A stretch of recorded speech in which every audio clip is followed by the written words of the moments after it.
Vicarious liability की। ठीक है, तो मैं सारे सेक्शन बहुत आराम से ले रही हूँ, लेकिन जैसे ही टॉट कंप्लीट होगा तो एक क्लास होती है तो उसमें 1 शॉट लूँगी, मतलब 2 घंटे में पूरा टॉट ख़त्म। तो रिवीजन भी हो जाएगा, जो बच्चे उनके लिए भी बेनिफिशियल रहेगा।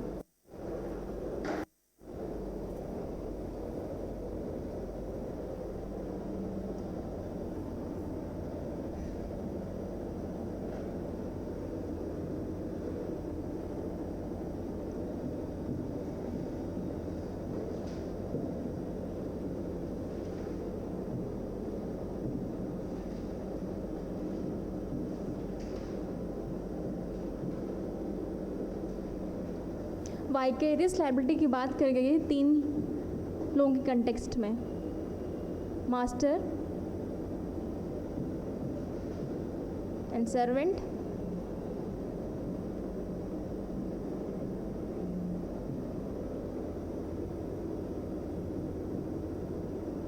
agent, principal agent, which is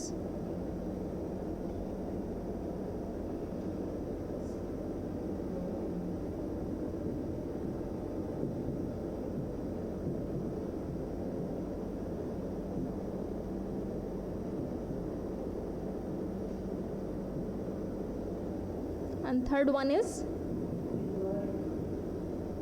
partner। Employer employee तो हो ही गया, मास्टर सर्वेंट। ठीक है,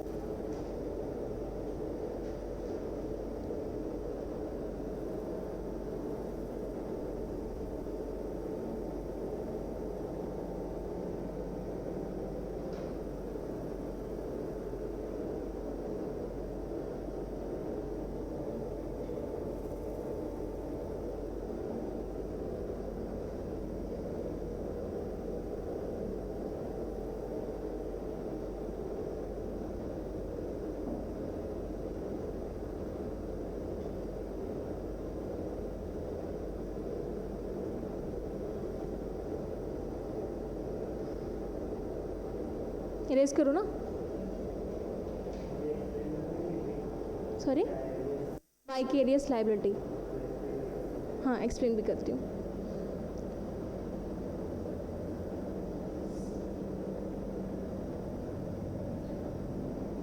तो वाइकेरियस लायबिलिटी में जैसे मास्टर और सर्वेंट है, तो मास्टर फॉर एग्जांपल एक इंसान है, उसने ड्राइवर रखा अपनी गाड़ी चलाने के लिए।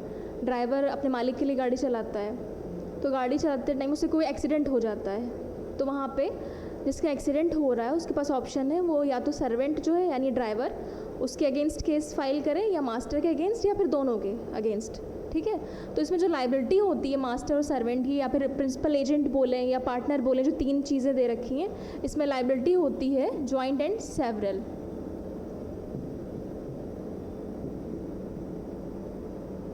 जॉइंट एंड सेवरल, जो मैंने चीज़ अभी समझाई ना, वही है जॉइंट एंड सेवरल।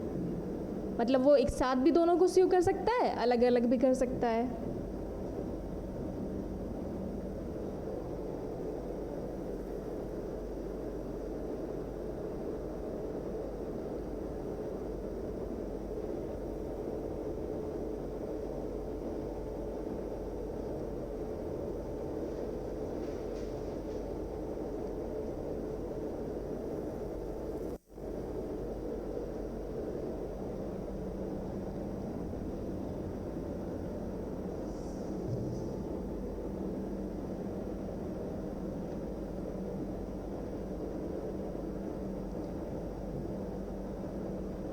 ये जो टॉपिक है ये एक मैक्सिम पे बेस्ड है। वो मैक्सिम है क्वी, फेसिट, पर, एलियम, फेसिट,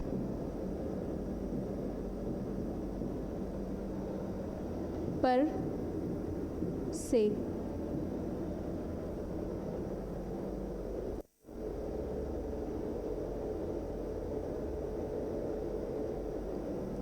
इसका मतलब है ही who does an act through another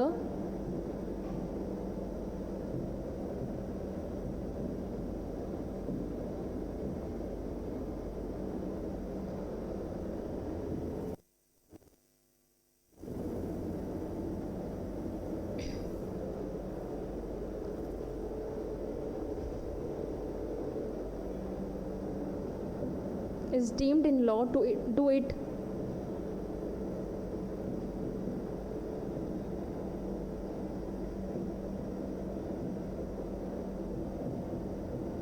by himself.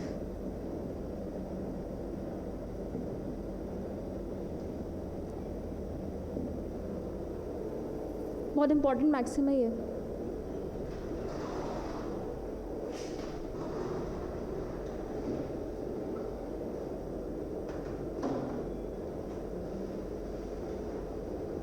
तो इसका जो ये है कोई फेसिट पर एलियम फेसिट पर से ये बोलते हैं, ठीक है, इस मैक्सिम को।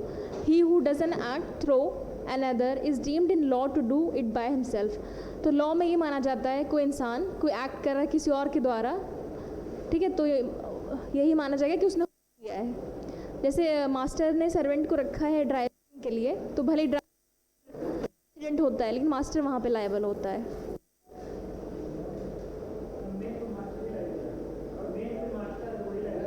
हाँ देखो, वो लायबल रहेगा मास्टर, और जो प्लेंटिफ होता है यानी जिसके साथ गलत हुआ है विक्टिम है, उसके पास ऑप्शन रहता है चाहे वो मास्टर को लायबल ठहराए उसके अगेंस्ट केस करे, चाहे सर्वेंट के अगेंस्ट या दोनों के साथ के अगेंस्ट। इसीलिए बोला गया जॉइंट एंड सेवरल लायबिलिटी होती है इनकी।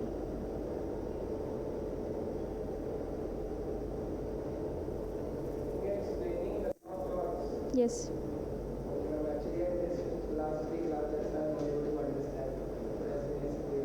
okay, this is new topic. We are starting this from topic on this day.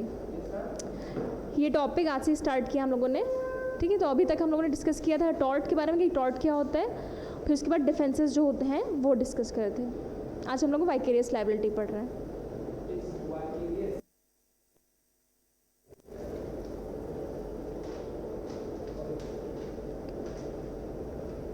Please note down this.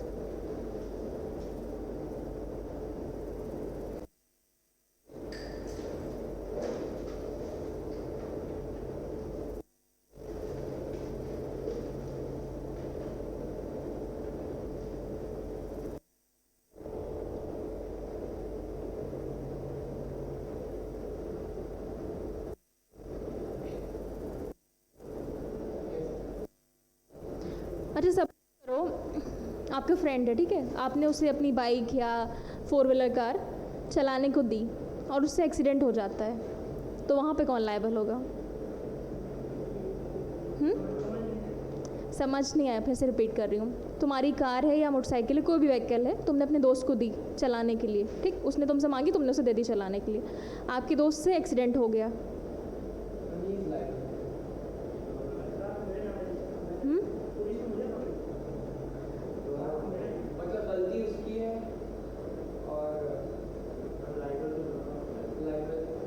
देखो जब आपने उसे अथॉरिटी दी आपकी कार चलाने के लिए, ठीक है, तो समझ लो वो एजेंट है आपका, ठीक, तो एजेंसी की बात करी हमने इसमें, इसलिए वो लायबल होगा, वो दोनों ही लायबल होंगे। जैसे मास्टर सर्वेंट हो, प्रिंसिपल एजेंट पार्टनर की बात जैसे होता है वैसे ही उसमें वो होगा।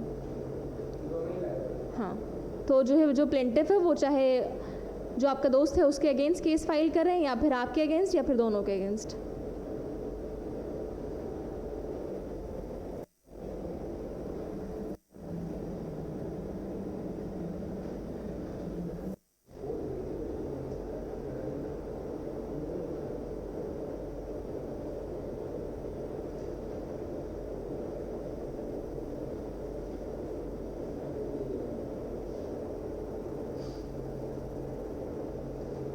लेकिन एक केस है उसमें क्या हुआ, जैसे 2 भाई होते हैं, बड़ा भाई कहीं और होता है, घर पे मौजूद नहीं होता, कहीं गया हुआ होता है आउट ऑफ स्टेशन, तो उसका छोटा भाई उसकी बिना परमिशन के उसकी बाइक चलाता है और उससे एक्सीडेंट हो जाता है। तो यहाँ पे ये कोर्ट ने कहा क्योंकि जो है उसकी नॉलेज के बिना और उसने जो है एक नई अथॉरिटी दी थी उसकी बाइक चलाने के लिए, उसने चलाई, तो यहाँ पे जो जिसकी बाइक है वो लायबल नहीं होगा, जो छोटा भाई जिसने बाइक चलाई है वो लायबल होगा।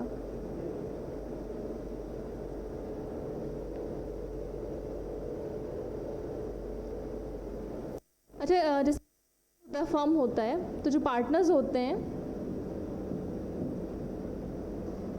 पार्टनरशिप एक्ट भी पढ़ोगे आप लोग उसमें, आगे लॉ में पढ़ेंगे।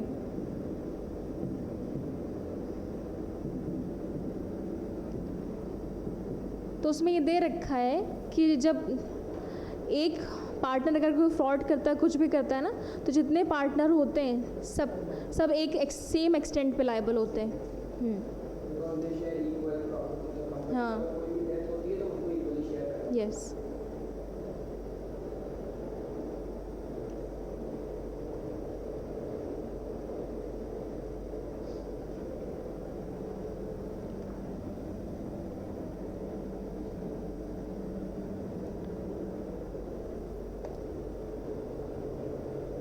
अभी तक जो पढ़ाया पढ़ा हो, रिवाइज किया?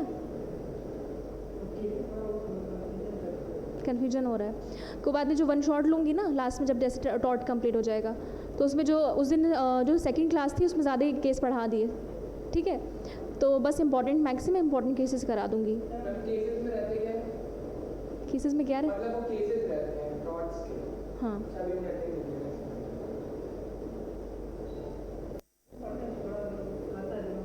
आता है थोड़ा।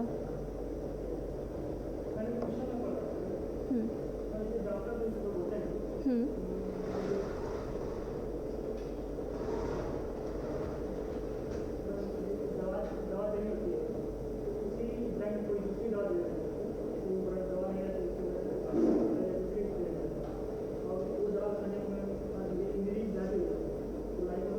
बिल्कुल, अगर डॉक्टर को पता है, ठीक है, फॉर एग्जांपल कई लोगों को कई सारे मेडिसिन सूट नहीं करते हैं, तो आपकी ड्यूटी क्या आप उन्हें बताएं कि मुझे ये मेडिसिन सूट नहीं करती है, ठीक है? उसके बावजूद भी अगर वो आपको मेडिसिन दे रहे हैं या ऐसी मेडिसिन दे रहे हैं जिसमें वो उसका कंपोनेंट है उस मेडिसिन का, तो वो लायबल है।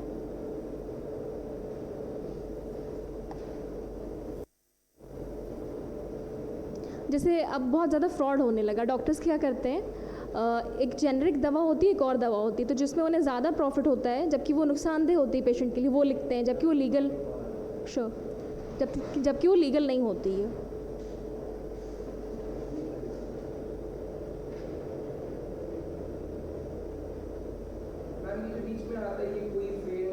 कोई फेसिट पर एलियम, फेसिट पर से लैटिन। हाँ, ऐसे ही जैसे बताए। हाँ, कोई फेसिट पर एलियम, फेसिट पर से। पेपर में ऐसे ही दे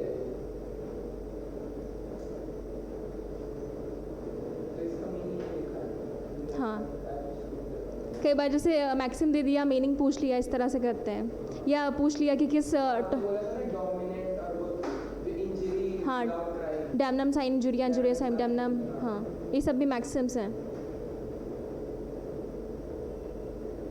ये सब मैक्सिमम बहुत इंपॉर्टेंट मैक्सिम है, मैक्सिम सारे इंपॉर्टेंट टॉट में। इसको मैक्सिमम मैक्सिम। हाँ, मैक्सिम।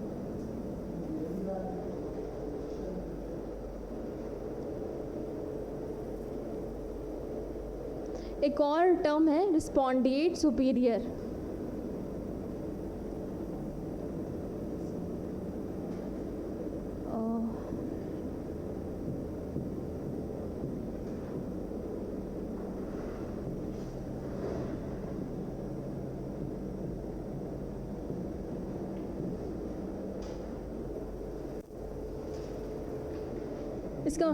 इसका मतलब होता है let the principal be liable.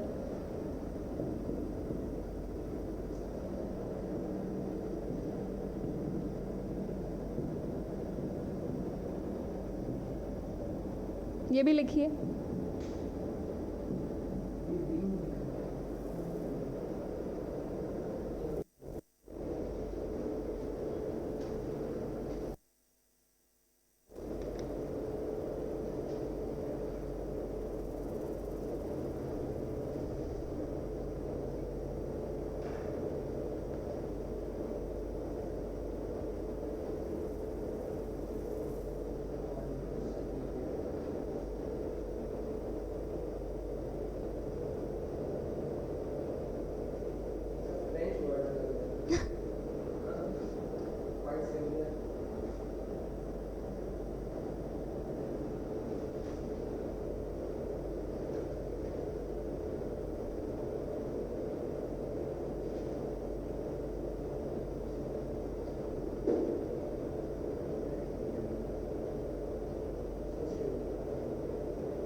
एक केस लिखो, श्यामा देवी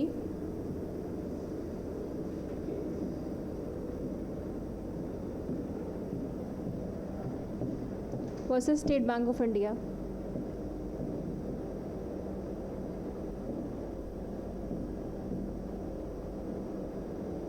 अगर तीनों क्लास देख लेंगे तो ये कुछ कुछ समझ में आएगा। बिल्कुल। अभी से देख देखा।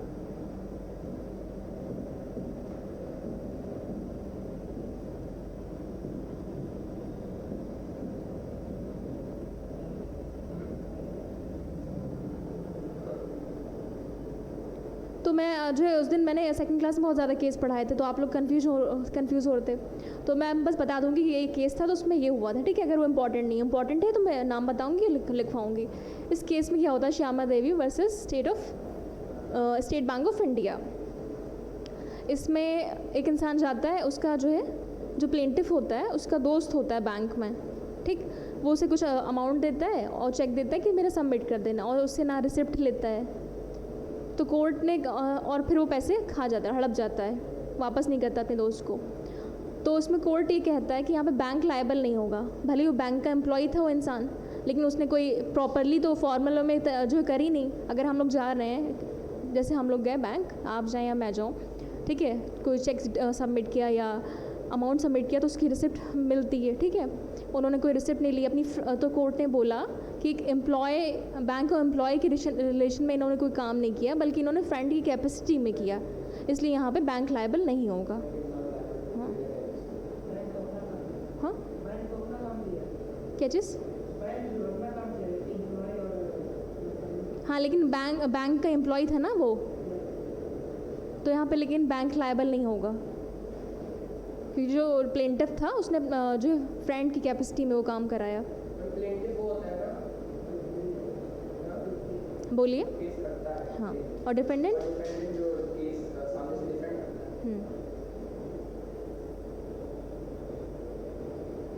और सिविल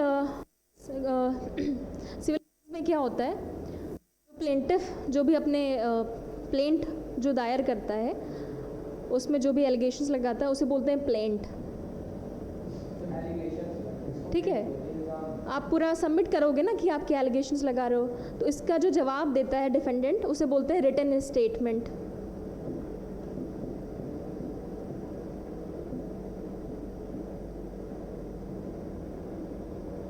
प्लेंट को हम बोलते हैं एलिगेशन, इल्जाम। हाँ, जो भी आप सारी चीज़ें डॉक्यूमेंट सबमिट करोगे ना कि हम इन पे केस कर रहे हैं, क्यों कर रहे हैं, ठीक है, और उनके जवाब में जो जवाब देंगे डिफेंडेंट्स का उसे बोलते हैं रिटन स्टेटमेंट। या ये टॉपिक से रिलेटेड नहीं था, फिर मैंने बता दिया।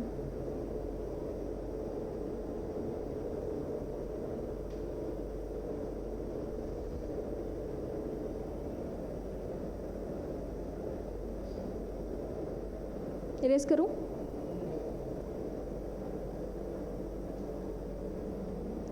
अच्छा, जो टॉपिक है उसमें एक और टर्म बड़ा इम्पॉर्टेंट है, कोर्स ऑफ हिज एम्प्लॉयमेंट।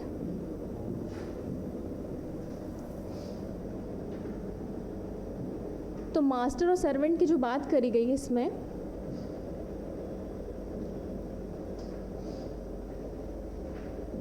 तो मास्टर तभी लायबल होगा सर्वेंट के रॉन्गफुल एक्ट के लिए जब वो कोई एक्ट कर रहा है अपने कोर्स ऑफ हिज एम्प्लॉयमेंट में, यानी कि मास्टर ने कोई काम दिया गया है, गलत काम करने के लिए दिया है या तो सर्वेंट को, या फिर कोई सही काम करने के लिए दिया है, बट जो सर्वेंट है उसे गलत तरीके से करता है, ठीक है। तो दो चीज़ इसमें होनी चाहिए, तभी माना जाएगा।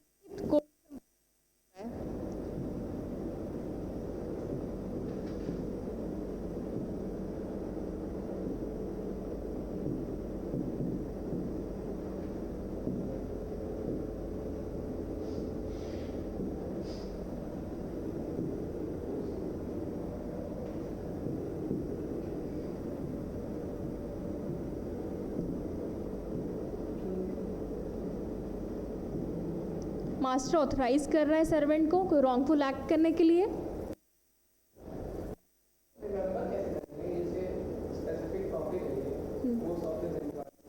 टॉपिक नहीं, वाइकेरियस लायबिलिटी।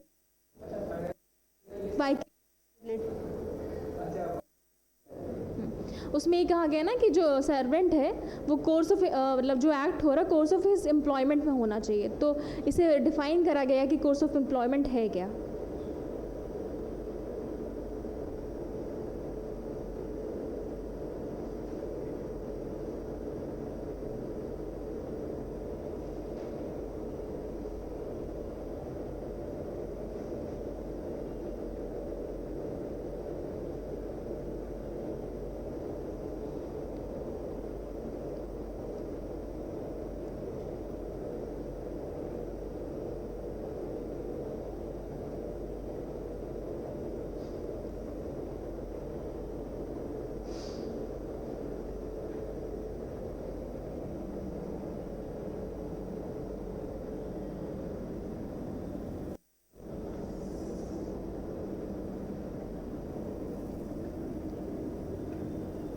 दूसरा पॉइंट है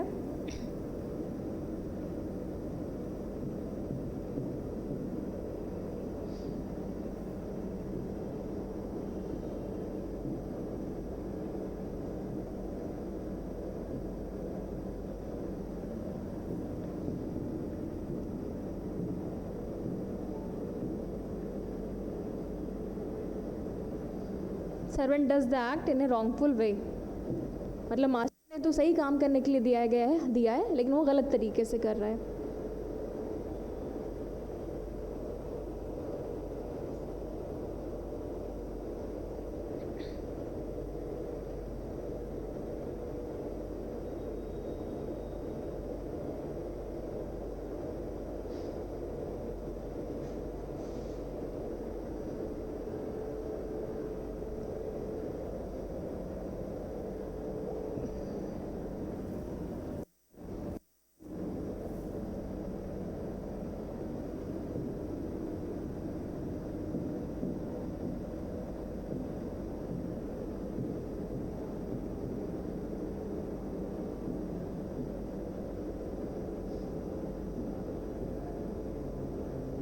सर्वेंट एंड इंडिपेंडेंट कॉन्ट्रैक्टर,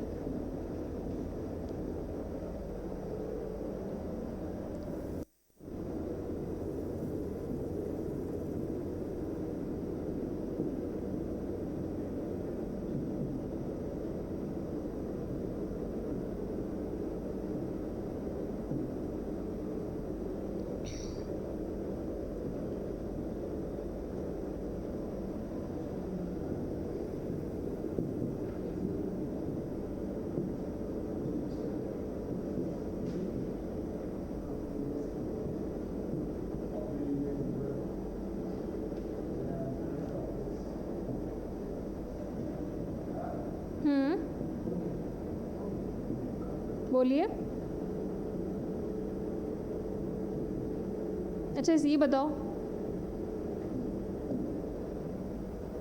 अगर आप एक टैक्सी हायर करते हो, मतलब टैक्सी हायर करते हो बताती हूँ, जैसे कैब करते हैं हम लोग, ओला उबर वगैरह करते हैं, ठीक है।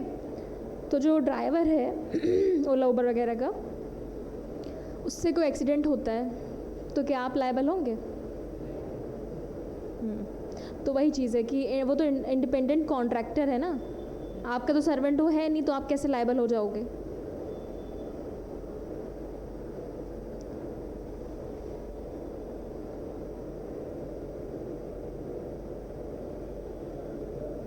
लेकिन आपका अगर आपका ड्राइवर है वो अगर गलत तरीके से गाड़ी चलाता है, हाँ,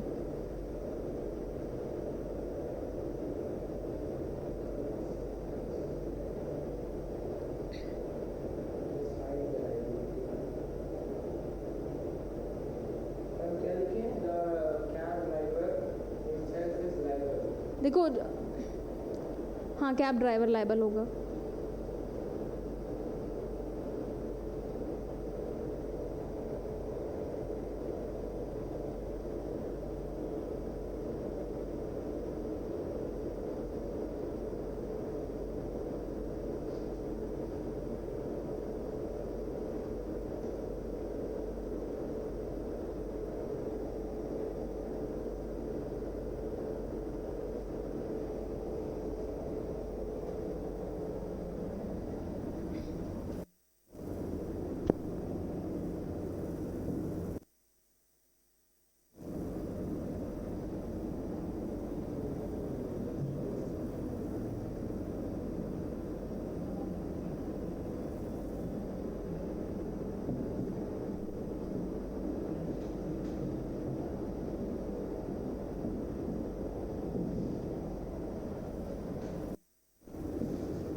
अब यहाँ पे क्या होगा?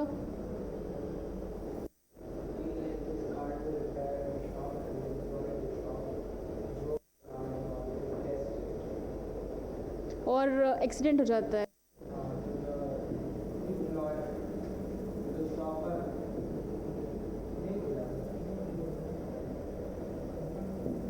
अब जिसकी एक इंसान अपनी जो है कार सही होने के लिए देता है, आप लोग भी देते हैं, तो जो वहाँ का एम्प्लॉय होता है वो गाड़ी को ठीक करता है, फिर गाड़ी चलाता है चेक करने के लिए कि गाड़ी ठीक हो गई, प्रॉपर्ली चल रही है या नहीं, और ऐसा करते वक्त उससे एक्सीडेंट हो जाता है, तो यहाँ पे कौन लायबल होगा?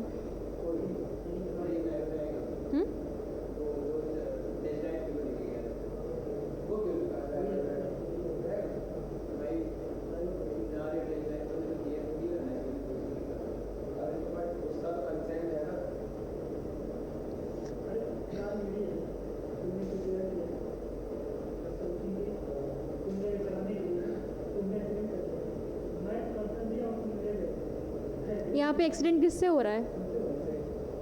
नहीं, एक्सीडेंट जिससे हो रहा है वो किसका, वो किसी और का एम्प्लॉई है। हाँ, वो जो ड्राइव कर रहा है गाड़ी वो उसका मास्टर यहाँ पे लायबल होगा, जिसकी गाड़ी वो नहीं लायबल होगा। लायबल यही होगा, एम्प्लॉय होगा। हाँ, वही हमने बोला कि ठीक है।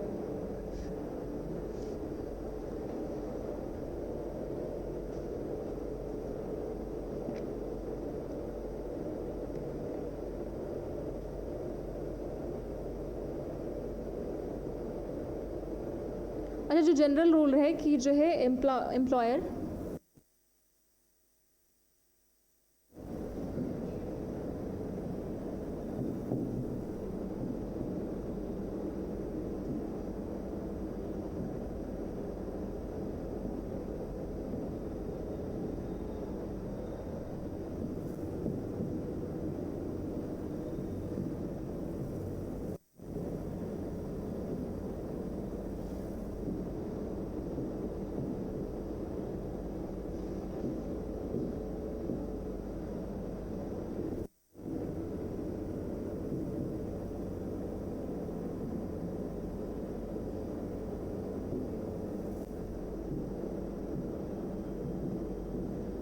जनरल रूल ये है कि जो एम्प्लॉयर है वो लायबल नहीं होगा इंडिपेंडेंट कॉन्ट्रैक्टर के कोई एक्ट के लिए, लेकिन इसके भी कुछ एक्सेप्शंस हैं, ठीक है। इरेज कर दो ना।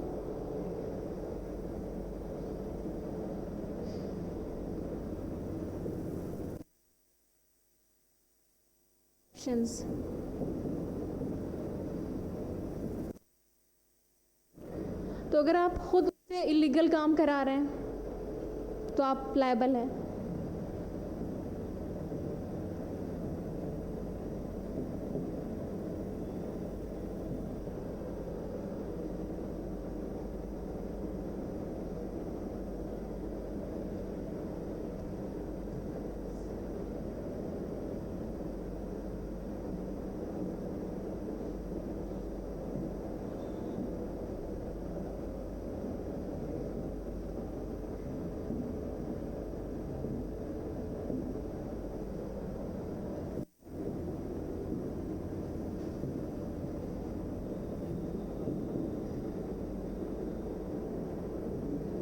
राइटिंग समझ आ रही है? ना समझ आए तो बता, पूछ लेना।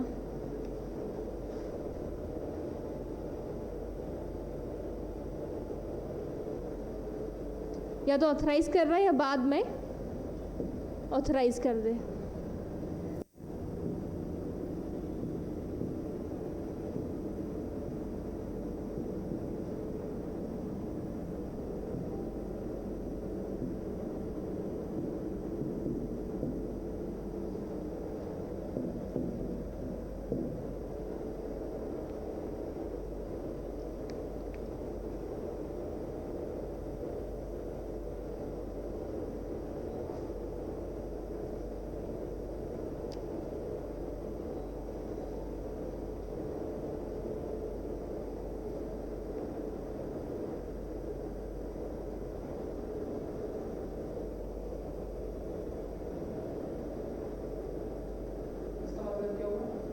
इसका मतलब ये है कि जैसे आप कोई कॉन्ट्रैक्टर रखते हैं, आप किसी जैसे किसी को आप ऑथराइज़ करते हैं अपनी फील्ड में कोई काम कराने के लिए, ठीक है, परमानेंट आपका नहीं वर्कर है, ठीक है।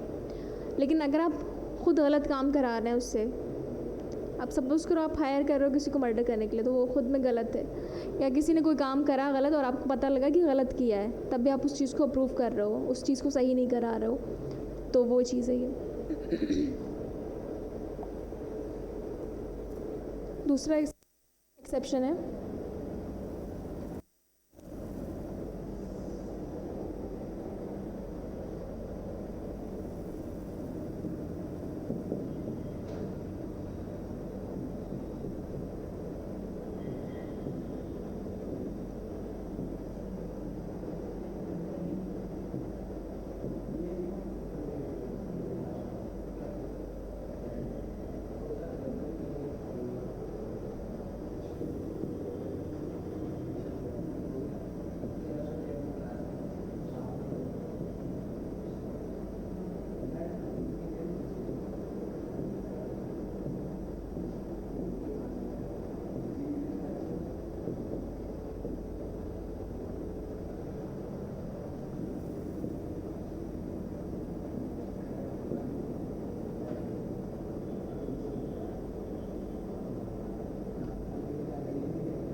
दूसरा स्ट्रेट लायबिलिटी के केसेस में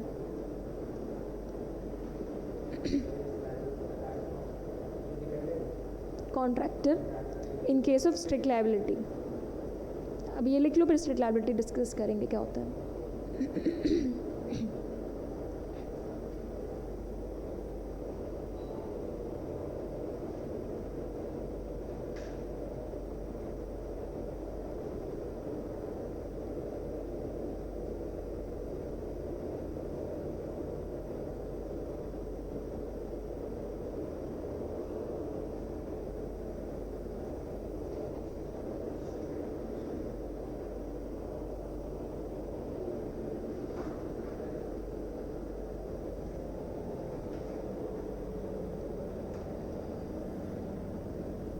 स्ट्रेट लायबिलिटी का केस है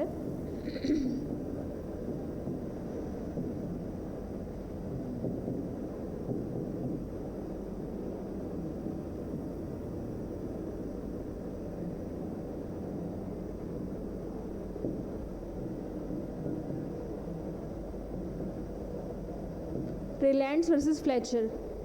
तो उसमें क्या होता है, जो डिफेंडेंट होता है उसकी कोई गलती नहीं होती है, वो एक इंडिपेंडेंट कॉन्ट्रैक्टर जो हायर करता है कुछ काम करने के लिए, उसमें कुछ शार्ट्स पहले से पड़े होते हैं, उन्हें कॉन्ट्रैक्टर नहीं देख पाते, उन्हें ब्लॉक नहीं करते हैं, जिसकी वजह से बाढ़ आती है और प्लेंटिफ जो होता है रिलायंट, उसकी ज़मीन में पानी चला जाता है और उसे नुकसान होता है।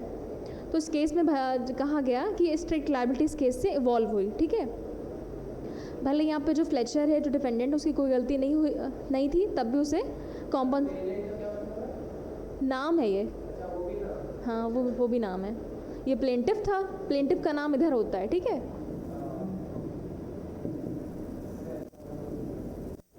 ये डिफेंडेंट होता है,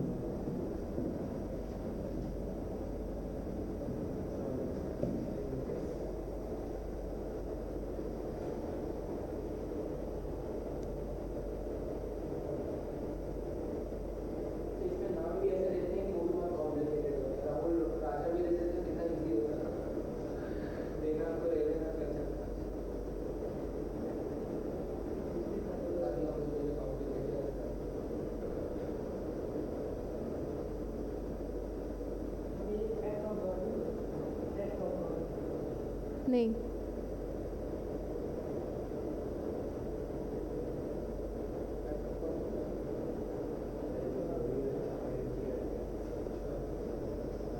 एक्ट ऑफ गॉड का मतलब होता है जो चीज़ें बिना ह्यूमन इंटरवेंशन के हों, बिना ह्यूमन के कोई रोल के हो, जिस पे आपका कोई कंट्रोल नहीं, आप रोक नहीं सकते हैं। हाँ एग्जैक्टली, अर्थक्वेक, फ्लड, ये सारी चीज़ें हो गई।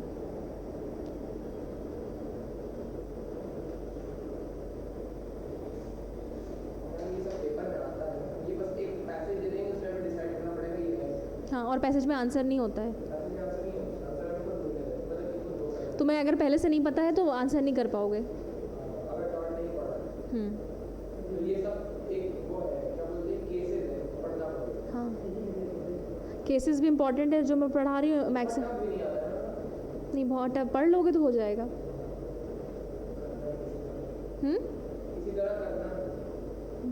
करना ही पड़ेगा, ऑप्शन नहीं है, पढ़ाई के अलावा कोई ऑप्शन ही नहीं है। क्या?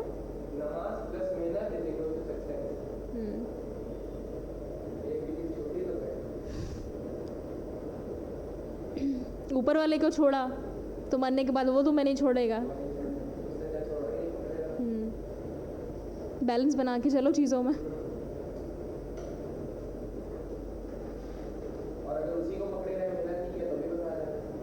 ऊपर वाला भी साथ उन्हीं का देता है जो मेहनत करता है।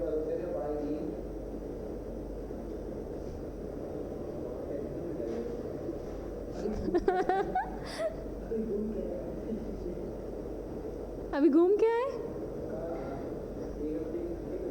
ओह,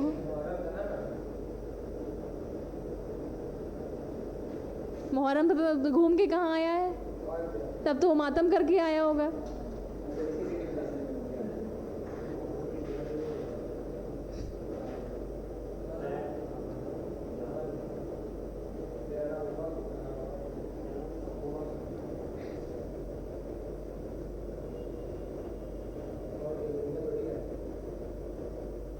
एक केस होता है, उसमें क्या होता है, जो चीफ ट्रस्टी होते हैं एक टेंपल के, वो इलीगली वो इलेक्ट्रिक वायर्स जा कहीं और से रहे होते हैं, इलीगली उनका कनेक्शन वो ले लेते हैं एक इंडिपेंडेंट कॉन्ट्रैक्टर से मंदिर में पहुंचाने के लिए, ठीक है, बिना इलेक्ट्रिक डिपार्टमेंट को इन्फॉर्म करे हुए, बिना उनकी परमिशन से। और इस जो एक्ट था ये इनका बहुत इंजूरियस था, इसकी वजह से इंजरी पहुंचती है। तो जो टेंपल के ट्रस्टी हैं, इन्होंने खुद ऑथराइज़ किया लीगल वर्क कॉन्ट्रैक्टर को, तो ये लायबल होंगे। जैसे जनरल रूल तो ये है कि लायबल नहीं होता है एम्प्लॉयर इंडिपेंडेंट कॉन्ट्रैक्टर के काम के लिए, लेकिन जब आप खुद ऑथराइज़ कर रहे हो कोई इलीगल एक्ट, तो अब आप लायबल हैं वहाँ पे।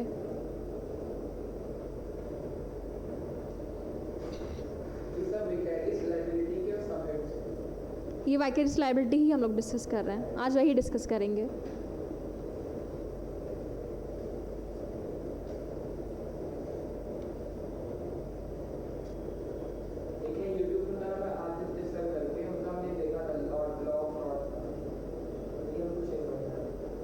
अभी आ रहा है या नहीं? अभी आ रहा है समझ या नहीं? तो उनका समझ में क्यों नहीं आता? टॉर्ट तो इजी है, इजी है। अभी आप लोग को टॉर्ट टफ लग रहा है ना, जब आप बाकी लॉ के सब्जेक्ट पढ़ेंगे ना तो टॉर्ट सबसे आसान लगेगा।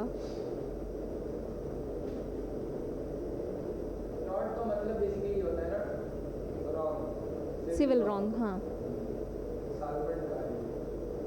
सैलमंड है, फ्रेजर है, विनफील्ड है। चलो पढ़ तो रहो, भले यहाँ पढ़ो या यूट्यूब पे पढ़ो।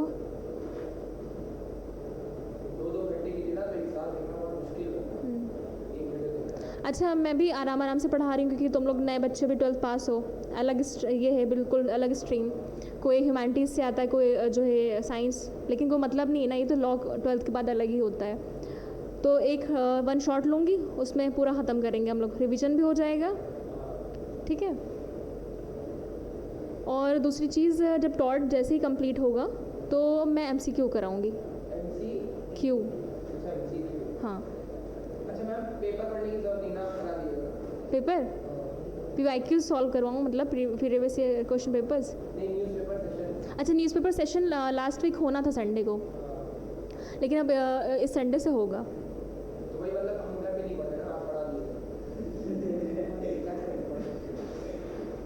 न्यूज़पेपर मैं पढ़ा दूँगी, ठीक है। जितने जैसे पूरे वीक का मुझे पढ़ाना है न्यूज़पेपर, तो जितनी जितनी इंपॉर्टेंट चीज़ें हैं, जैसे अभी UPSC वाला हुआ तो किसने रिज़ाइन किया है, UPSC की फॉर्म क्या है, UPSC जो स्टैचुटरी बॉडी है या कॉन्स्टिट्यूशनल बॉडी है। तो कॉन्स्टिट्यूशन में जो बॉडीज़ दे रखी, जैसे UPSC दे रखी मेंशन में, ठीक है, तो कॉन्स्टिट्यूशनल बॉडी, अगर नहीं मेंशन है तो स्टैचुटरी बॉडी है। जैसे नीति आयोग मेंशन नहीं कॉन्स्टिट्यूशन में, तो वो स्टैचुटरी बॉडी, कॉन्स्टिट्यूशनल बॉडी नहीं है। और और जो है यूपीएससी में जो चेयरमैन होते हैं उनके टर्म कितने टाइम का होता है, ये सारी चीज़ें। तो एक टॉपिक से सब कुछ कवर करना मुश्किल होगा, क्योंकि पूरे हफ्ते की का कवर करना है सिर्फ 2 घंटे में, लेकिन मैं पॉसिबल जितना होगा आसपास का। हाँ, तो तुम्हारा जनरल नॉलेज चेक करेंगे, जैसे कोई भी चीज़ जैसे चल रही तो मतलब वो सीधे वो चीज़ नहीं पूछेंगे, वो न्यूज़ उससे रिलेटेड क्वेश्चंस पूछेंगे। जैसे पूजा खेड़कर वाला हुआ तो उसमें ओबीसी रिजर्वेशन, तो ये सब बता दूंगी। एक बहुत इंपॉर्टेंट केस है इंदिरा सहाने का, वो बता दूंगी।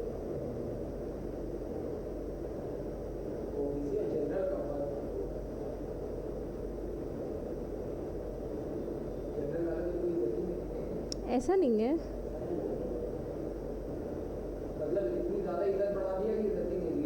नहीं, देखो जो रिजर्वेशन है वो ज़रूरी है, ठीक है।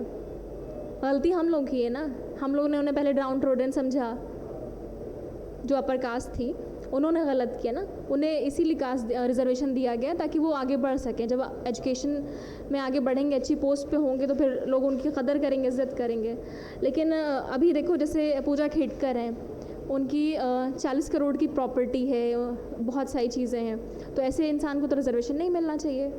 तो वही कोई भी लॉ बनाना आसान है, लेकिन जो है कोई भी गवर्नमेंट जल्दी अच्छे से इम्प्लीमेंट नहीं कर पाती है। या करप्शन देख लो इस टाइम पे कितना चल रहा है। हाँ, और कभी ऐसा नहीं हो सकता कि करप्शन पूरी तरह से ख़त्म हो जाए, लेकिन हाँ फिर भी कोशिश करनी चाहिए कि एक हद तक ख़त्म हो, कम तो हो ही जाए एटलीस्ट। उसने पूजा खेड़कर ने क्या किया, उसके पास 9 अटेम्प्ट अवेलेबल थे शायद, उसने 11 अटेम्प्ट दिए, नाम बदल के। आजकल तो बहुत न्यूज़ में चल रहा है ये टॉपिक। हाँ, पूजा खेड़कर IAS, हटा दिया उसे यूपीएससी ने। क्या चीज़? हाँ, लड़की है।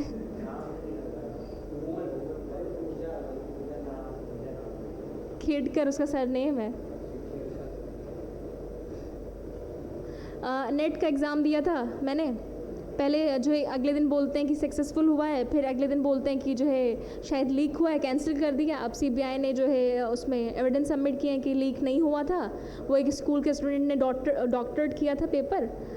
अब जो है पिटिशन गई है सुप्रीम कोर्ट में कि जब लीक हुआ ही नहीं था तो आप उसी के बेस पे रिजल्ट दीजिए जो हुआ था पेपर, आप फिर से रीनेट मत कराइए। तो देखो पता नहीं क्या होता है।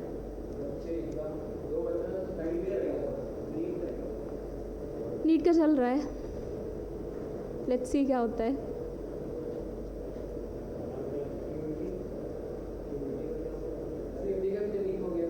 हाँ, और CUT का सेंटर्स में भी तो काफ़ी प्रॉब्लम हुई थी। कुछ बच्चों का बाद में दोबारा सेंटर दिया गया था दिल्ली में, और अभी कुछ बच्चों का फिर से एग्ज़ाम भी होना था।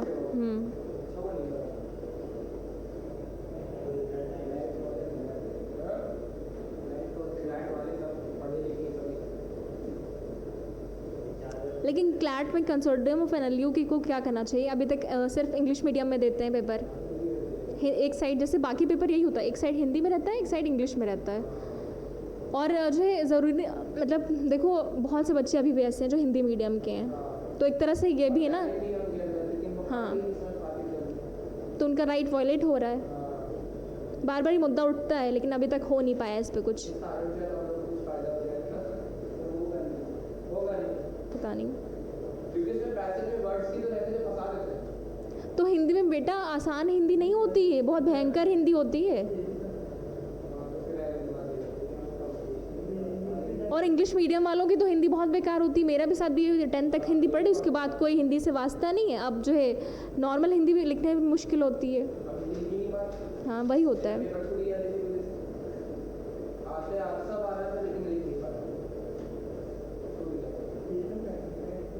और जुडिशरी वगैरह में क्या होता है, ट्रांसलेशन आते हैं, वो पैसे देंगे इंग्लिश में, हिंदी में ट्रांसलेट करो, हिंदी में देंगे उसे इंग्लिश में ट्रांसलेट करो। तो एक बार हिंदी छोड़ के फिर से आपको हिंदी सीखनी पड़ती है। तो ज़रूरी सब कुछ है, भले मैथ्स हो, हिंदी हो, इंग्लिश हो।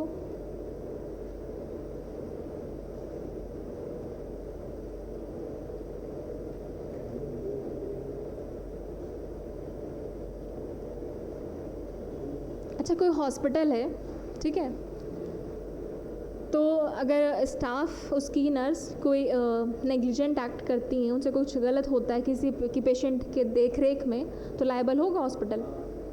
यस।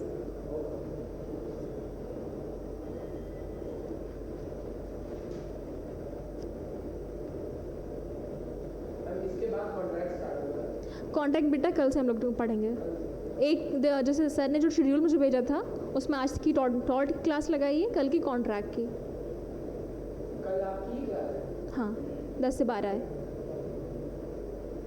तो कॉन्ट्रैक्ट में हम लोग डिस्कस करेंगे कि ये जो है कब ये बना, कब फोर्स में आया, किसने इसे ड्राफ्ट किया, ठीक है, और कॉन्ट्रैक्ट क्या होता है, क्या एसेंशियल्स हैं, ऑफ़र एक्सेप्टेंस, ये सारी चीज़ें। Offer plus acceptance is equals to promise, और उसके साथ लीगल रिस्पांसिबिलिटी लग जाती अगर है कंसिडरेशन और consideration तो अग्रीमेंट वो है, agreement हो गया। तो वो अगर वैलिड एग्रीमेंट है तो वो कॉन्ट्रैक्ट। अगर किसी में भी लीगल रिस्पांसिबिलिटी और लीगल कंसिडरेशन लग जाता है तब वो कॉन्ट्रैक्ट, लेकिन वो वैलिड एग्रीमेंट होना चाहिए, वो वैलिड है। हाँ, तभी वो कॉन्ट्रैक्ट बनेगा। लेकिन आज कॉन्ट्रैक्ट में हम वो कुछ एक्सेप्शंस भी पढ़ेंगे, कब कंसिडरेशन की ज़रूरत नहीं होती।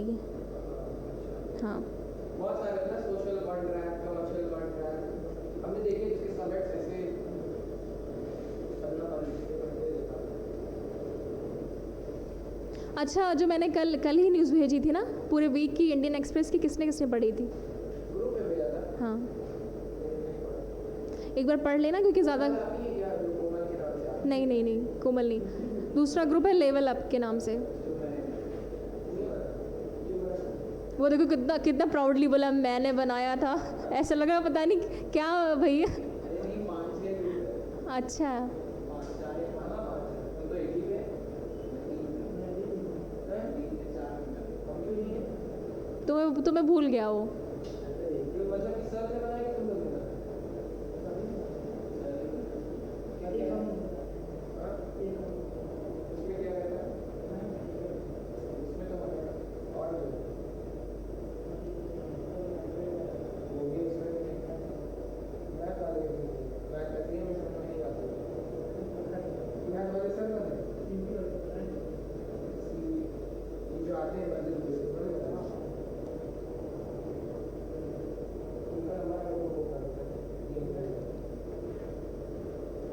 अच्छा, एक केस सुनो, ठीक है। Shankar Singh and Trilok Singh, the partners of a firm, temporarily gave their truck along with the driver on hire to one. अब ये शंकर सिंह और त्रिलोक सिंह थे, ये पार्टनर्स थे एक फर्म में। इन्होंने टेम्परेली अपना ट्रक ड्राइवर के साथ, ट्रक और ड्राइवर जवाहर ट्रांसपोर्ट कॉरपोरेशन को दिया कुछ गुड्स एक जगह से दूसरी जगह ट्रांसपोर्ट करने के लिए।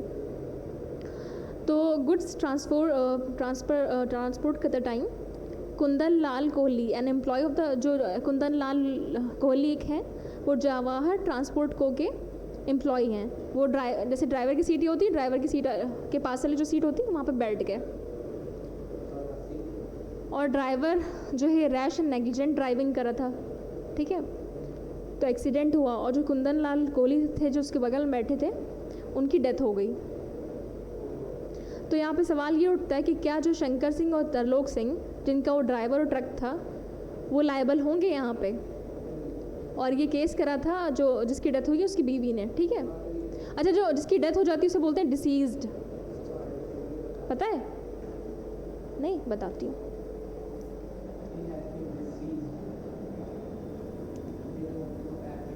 सीज्ड,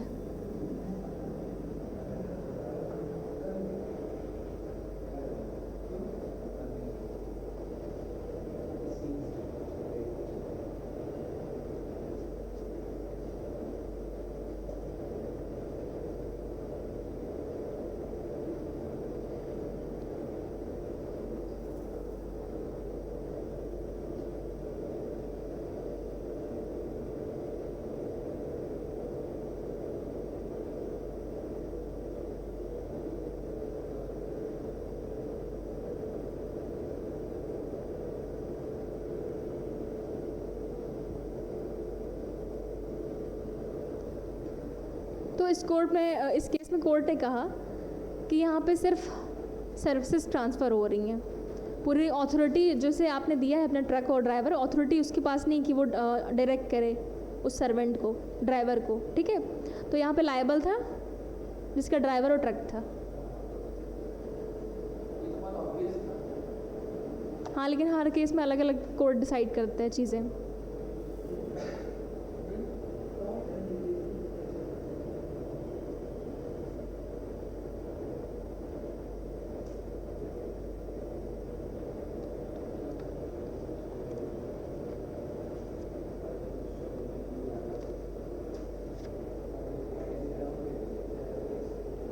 एक केस होता है उसमें, the defendants for an association who used to supply qualified nurses to attend on sick persons. Defendant एक एसोसिएशन थे जो क्वालिफाइड नर्सेज को भेजते थे बीमार लोगों के लिए, ठीक है। They supplied 2 nurses to the plaintiff and plaintiff himself was to pay for their services. इन्होंने 2 नर्सेज सप्लाई भेजी प्लेंटिफ के पास, और प्लेंटिफ खुद उन्हें पैसे देता, वो भी जो भी काम करती उसका। Due to their negligence, a hot water bottle, which was very highly heated, came into contact with the plaintiff's body and she got severely burnt. समझ आ रही इंग्लिश? ठीक है। तो जो नर्स थी उनके नेग्लिजेंस की वजह से एक हॉट वाटर बॉटल थी जो बहुत ज़्यादा गर्म थी, वो प्लेंटिफ की बॉडी से लगी और उन्हें काफ़ी जल गई, वो काफ़ी बुरी तरह। In an action by the plaintiff against the nursing association, it was held that the nurses were the servants of the plaintiff herself rather than of the defendants at the material time, and therefore the defendants were not liable for the negligence. अब इस case में court ने क्या कहा कि क्योंकि वो उस टाइम पे जो है सर्विसेज कर रही थी प्लेंटिफ की, और प्लेंटिफ उसे पे कर रहा था, तो उस टाइम पे वो अपने मालिक की अथॉरिटी पे, यानी जिन्होंने भेजा था नर्सेज को, उनकी अथॉरिटी पे काम नहीं कर रही थी। इसलिए जो है यहाँ पे वो जो एसोसिएशन जो है वो लायबल नहीं होगा। Defendant is not liable. हाँ, लायबल मतलब ये इसके उसमें नहीं, क्या बोलते हैं हिंदी में, इज नॉट लायबल। लायबल नहीं है मतलब जो है उसके कोई दोष नहीं, कोई कसूर नहीं है, ठीक है। नॉट दोषी।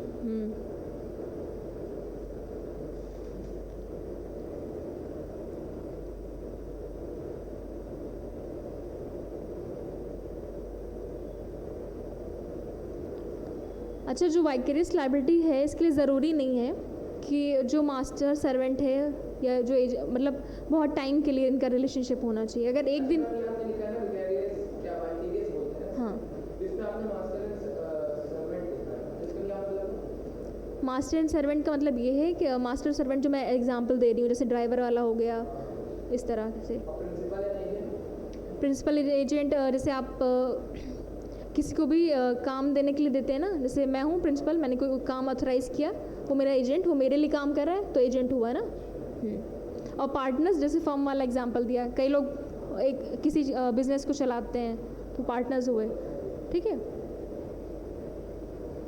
ज़रूरी नहीं है कि जो एम्प्लॉयमेंट हो रहा है ये बहुत टाइम के लिए हो। अगर एक दिन का भी हो रहा है, एक दिन के लिए भी आप किसी के मास्टर सर्वेंट रिलेशनशिप हो रहा है, या प्रिंसिपल एजेंट या फिर पार्टनर्स, तो लायबल होगा।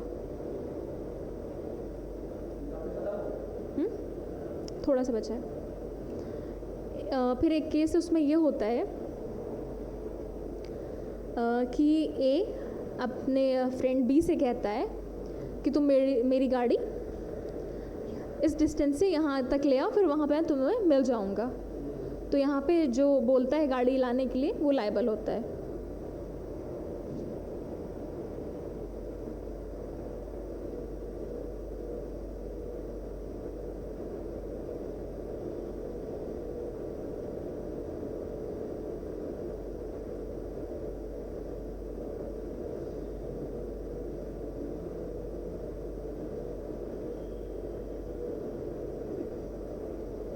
अब एक और केस है जिसमें ये होता है, मास्टर अपने सर्वेंट को बोलता है, वो कहीं और रहता है, और बोलता है कि मतलब मेरी गाड़ी का ध्यान रखो, प्रॉपर्ली इसका जो है हवा उसमें भरवाओ, पेट्रोल डलवाओ, उसे धूल वूल साफ़ करो।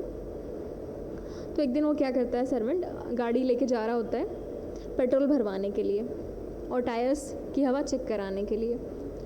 नेग्लिजेंटली ड्राइव करता है और इससे 2 बच्चों की इंजर हो जाते हैं, और जिसमें, ठीक है।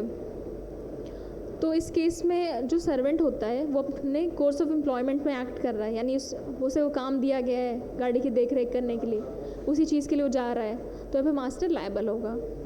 लेकिन सपोज़ करो आपने जो है अपने सर्वेंट को भेजा मार्केट से कोई सामान लेने के लिए, अब उसने वहाँ पे किसी इंसान को डेफेमेटरी वर्ड्स बोल दिए,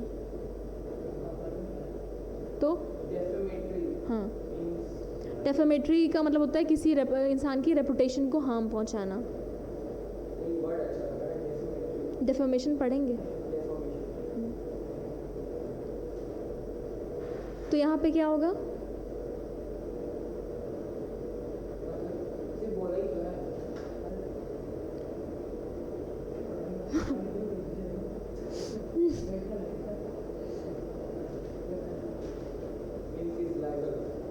यहाँ पे क्या होगा? सपोज़ करो आपने अपने ड्राइवर को भेजा कोई चीज़ ख़रीदने के लिए आपके लिए, ठीक है, और वो वहाँ गया, उसने वहाँ पे किसी से बदतमीज़ी कर दी, उल्टा सीधा बोले, डेफेमेटरी वर्ड्स उसे बोले, तो वहाँ पे आप लायबल नहीं होंगे। हाँ, क्योंकि वो एम्प्लॉयमेंट में वो चीज़ नहीं आ रही है।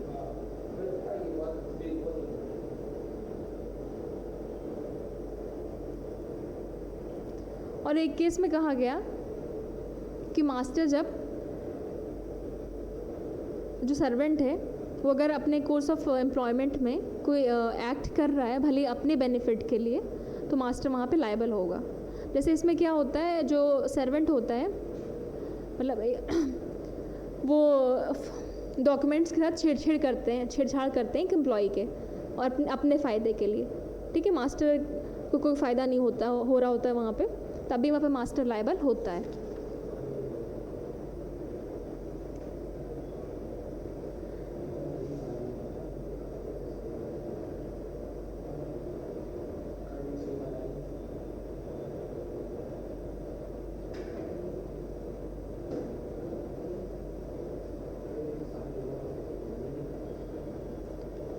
फिर अगर आपने जैसे एक लॉन्ड्री है, ठीक है, आपने लॉन्ड्री में दिए कपड़े, कोई कपड़े दिया या कोट दिया ड्राई क्लीन होने के लिए, ठीक है, जो वहाँ पे काम करता है एक लड़का, उसने चुरा लिया आपका कोट, अब क्या होगा?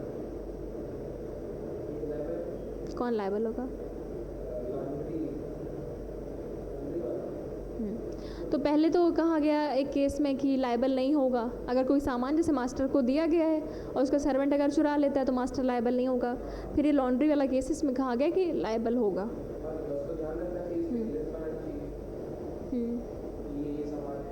और पर यहाँ पे किसी ना किसी की तो लायबिलिटी करनी ही पड़ेगी ना।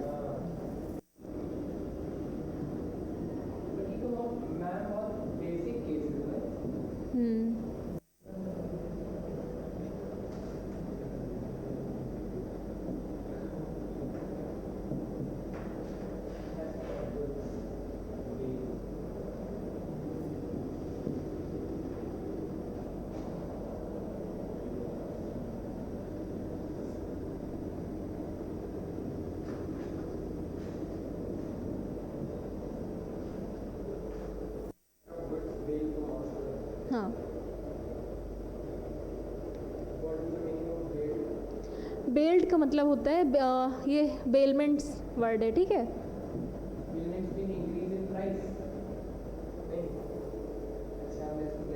नहीं बोलो, क्या बोल रहे थे? मतलब कि प्राइस में इंक्रीज होगा? नहीं बेटा, बेलमेंट का मतलब होता है, कॉन्ट्रैक्ट में भी पढ़ोगे 148 में, ठीक है, आप किसी को कोई चीज़ दे रहे हो एक पर्पस के लिए, जब वो पर्पस कंप्लीट हो जाएगा तब वो चीज़ आप उससे ले लोगे। हाँ,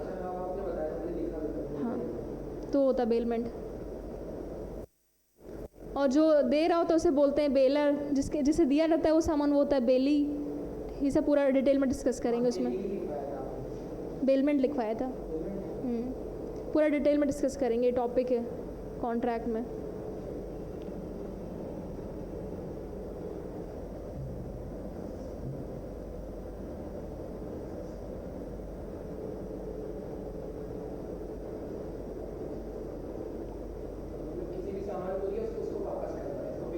एक पर्पस के लिए दिया है, जब वो कंप्लीट हो जाएगा तब वापस करना।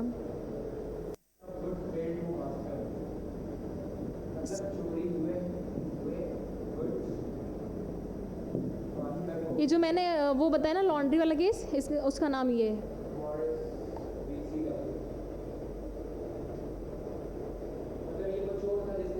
VCW नहीं बेटा, इसे वर्सेस बोलते हैं। क्या वर्ड के साथ मेरा नाम उसको नहीं नहीं, नाम इधर है, ये नाम है फिर क्या।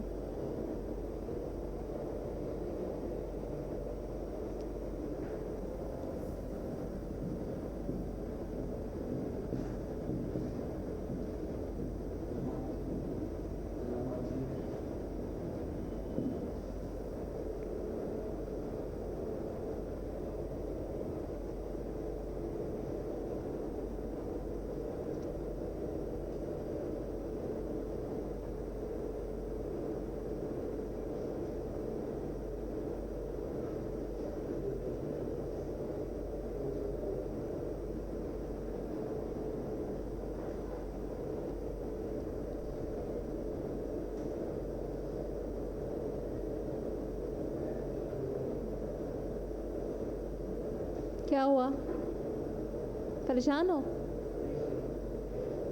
इसको रॉकेट साइंस लगा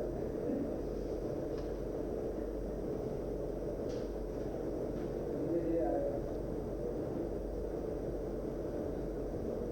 वो तो दूसरे डिपार्टमेंट में है ना,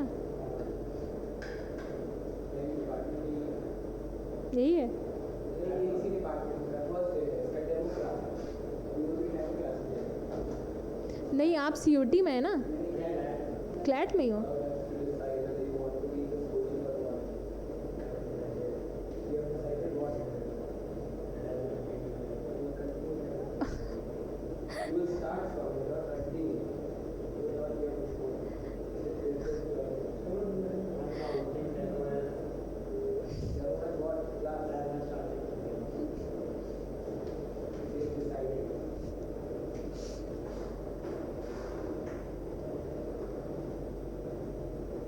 ये लिख लिया, केस लिख लिया अपने वर्ड्स में, लिख लो बेटा।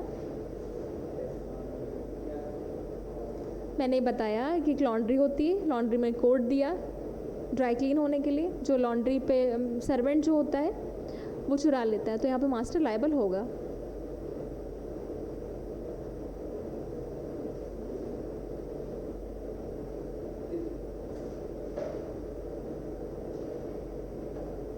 बाकी संकल्प सर क्लास ले रहे हैं ना उसकी, GS और GK की। लेकिन वो इस ऑनलाइन नहीं है। हाँ, वो जूम के थ्रू ले रहे हैं आई थिंक।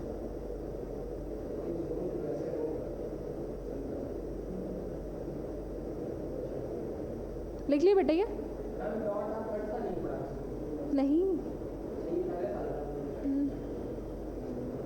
मेरी टीचिंग का भी पहला साल है।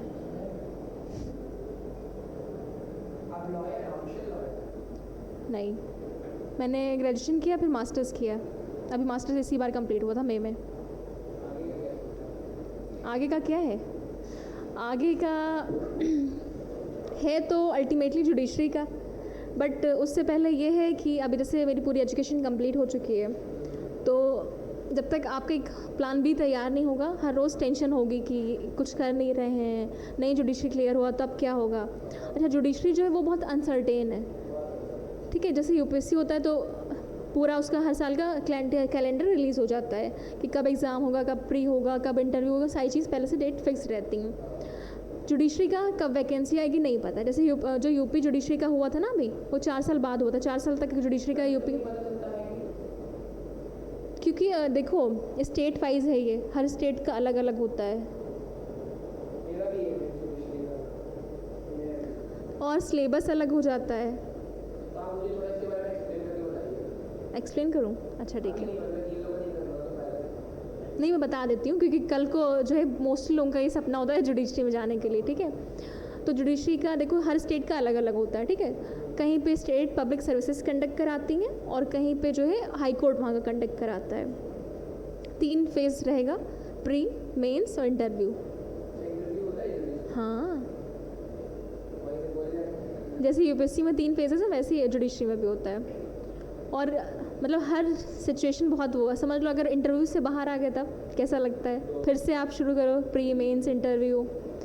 तो प्री में वही MCQs रहते हैं और मेंस में कई पेपर होते हैं, हर स्टेट का अलग अलग है और बिना गैप के होता है। आज पेपर है, कल फिर पेपर होगा। इसका कोई सिलेबस भी नहीं रहता होगा। सिलेबस देते हैं, हर स्टेट का अलग होता है। हाँ, यूपी से रिलेटेड क्या, जैसे टॉर्ट है, ठीक है, ये यूपी में आता है, छत्तीसगढ़ में नहीं आता है, सबका अलग होता है। लेकिन कुछ सब्जेक्ट ऐसे हैं, जैसे टॉर्ट हो गया, आईपीसी यानी बीएनएस, सीपीसी, सीआरपीसी, एविडेंस, ये और कॉन्स्टिट्यूशन, ये 6 सब्जेक्ट हर जगह आते हैं।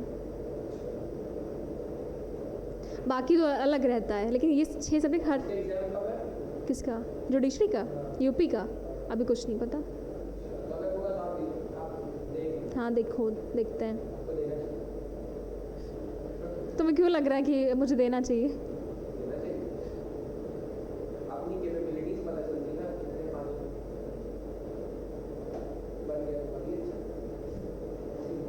अच्छा, हाँ, तो वही मेरा अभी फ़िलहाल ये है, अभी मैंने यहाँ पे जस्ट ज्वाइन किया है, ठीक है, तो तुम लोगों को पढ़ा रही हूँ। और दूसरा चीज़ है कि मैं चाह रही हूँ नेट मेरा क्लियर हो जाए। हाँ, नेट किस लिए होता है? कॉलेज में प्रोफेसर बनने के लिए होता है, तो उसके लिए नेट के लिए ज़रूरी है कि आप मास्टर्स के लास्ट ईयर में हो, तब आप नेट दे सकते हैं, ठीक है। और या तो आप पीएचडी में एडमिशन ले लें, तो आपको कॉलेज वाले लेते हैं एज असिस्टेंट प्रोफेसर, तो या तो नेट क्वालिफाई कर लें या पीएचडी में एडमिशन ले लें। यही ऑप्शन है।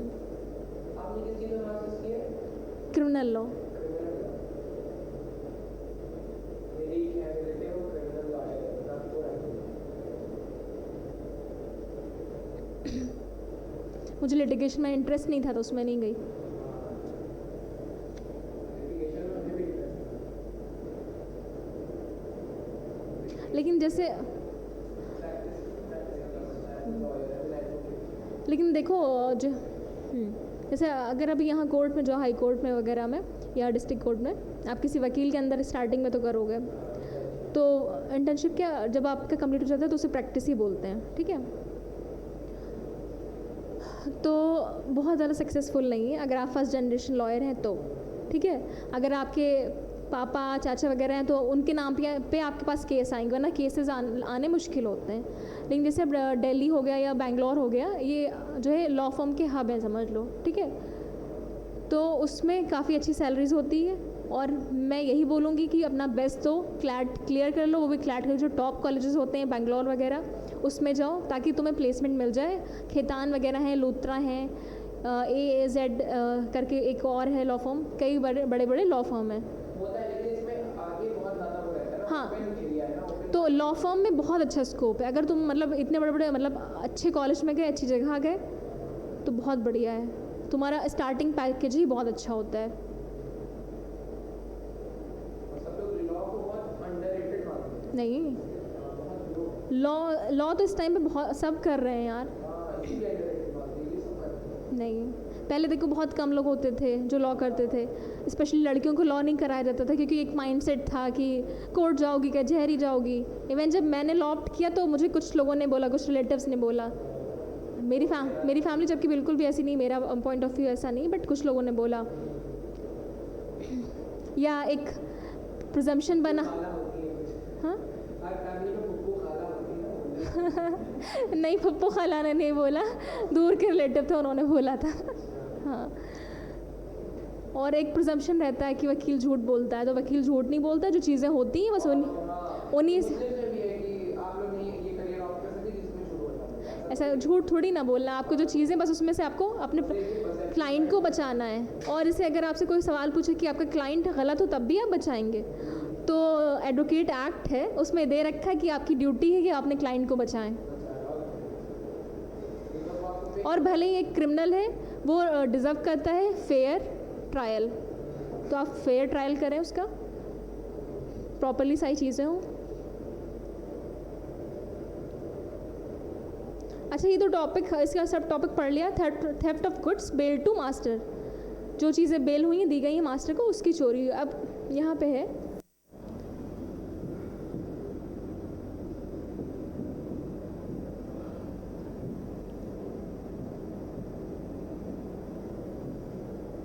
theft of goods not billed to master.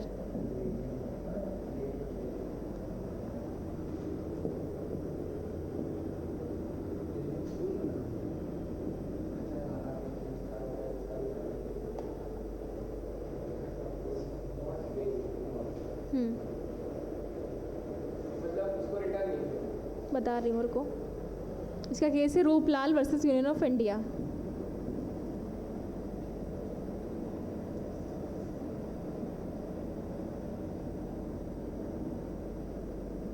Ma'am ये सब केस पढ़ के याद करके मतलब कि होगा क्या? बेटा होगा क्या याद करना पड़ता है, एग्ज़ाम में आएगा तो कैसे लिख करोगे। केस है। हाँ, तो लेकिन ये तो जैसे 5-6 दिन बाद भूल जाएंगे, ये है क्या? मतलब जैसे फिर से रिवाइज़ करो। उसमें पैसेज में क्वेश्चन आते हैं।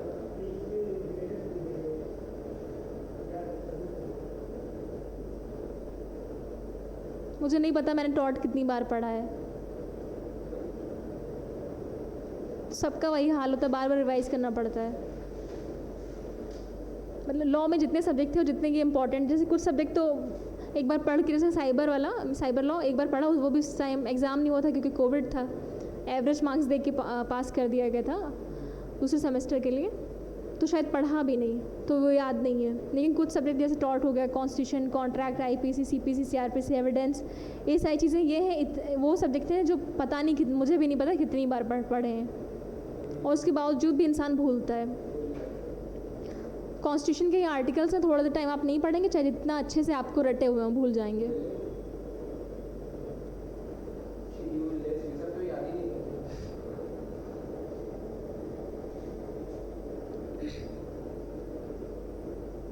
तो Ruplal versus union of India में क्या होता है, मिलिट्री के जवान्स होते हैं, किसी और की जो है लकड़ी होती है वो उठा के ले जाते हैं अपने कैंप में, उसे जलाते हैं।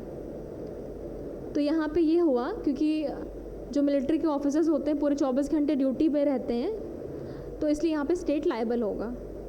ठीक है,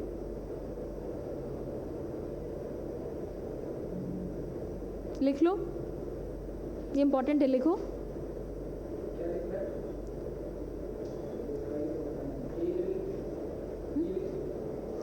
ऊपर लिखो, फिर ये Ruplal versus union of India लिखो, फिर इसके अंदर का, यूनियन ऑफ इंडिया। हाँ, फिर इसके अंदर का कंटेंट बता रही हूँ।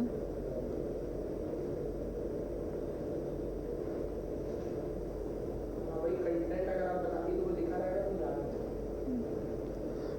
हिंदी में बताऊँ, इंग्लिश में? इंग्लिश में, ओके। सम मिलिट्री जवान्स, कुछ military jawans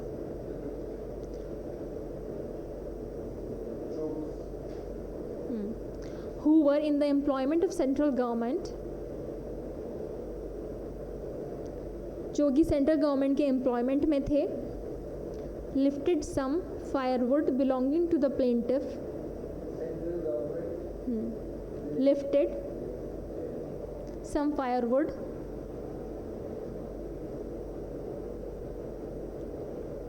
belonging to the plaintiff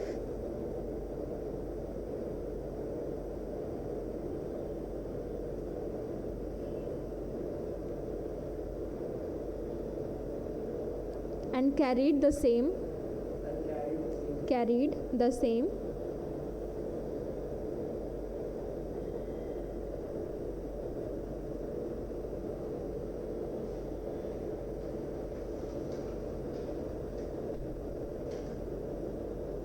away in military vehicle, carried the same away in military vehicle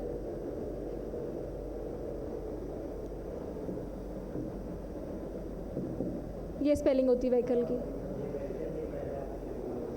अच्छा,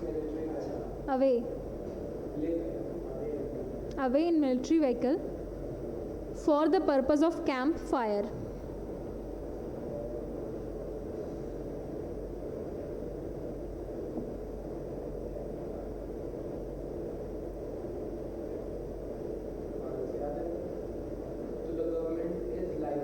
हाँ, यहाँ पे तो यहाँ पे कोर्ट ने कहा कि वो 24/7 माना जाता है कि जो है मिलिट्री के जवान ड्यूटी पे होते हैं, और जो है फायरवुड मतलब उन्हें जो चीज़ें चाहिए वो गवर्नमेंट प्रोवाइड करे उन्हें। अगर भाई ठंड हो रही है, उन्हें आग जलानी है तो लकड़ी प्रोवाइड करे गवर्नमेंट। गवर्नमेंट ने नहीं प्रोवाइड करी तो यहाँ पे गवर्नमेंट की ड्यूटी लायबल हो गई।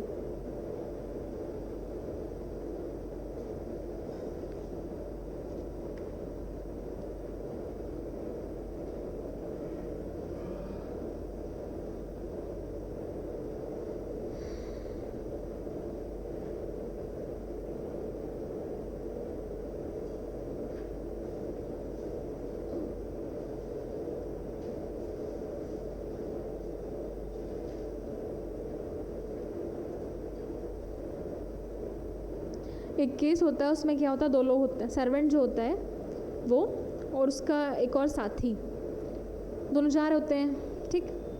सर्वेंट जहाँ जा रहा होता है, काम से जा रहा होता है अपने मास्टर के। तो दूसरा वाला जो साथी होता है वो कहता है दूसरी डायरेक्शन में चलने के लिए, कहता है अपने कोई काम के लिए, ठीक। तो जब उस दूसरी डायरेक्शन में जाते हैं उसके साथी के काम के लिए, पर्सनल यूज़ के लिए, तो एक्सीडेंट हो जाता है। तो इस केस में कहा गया कि मास्टर लायबल नहीं होगा।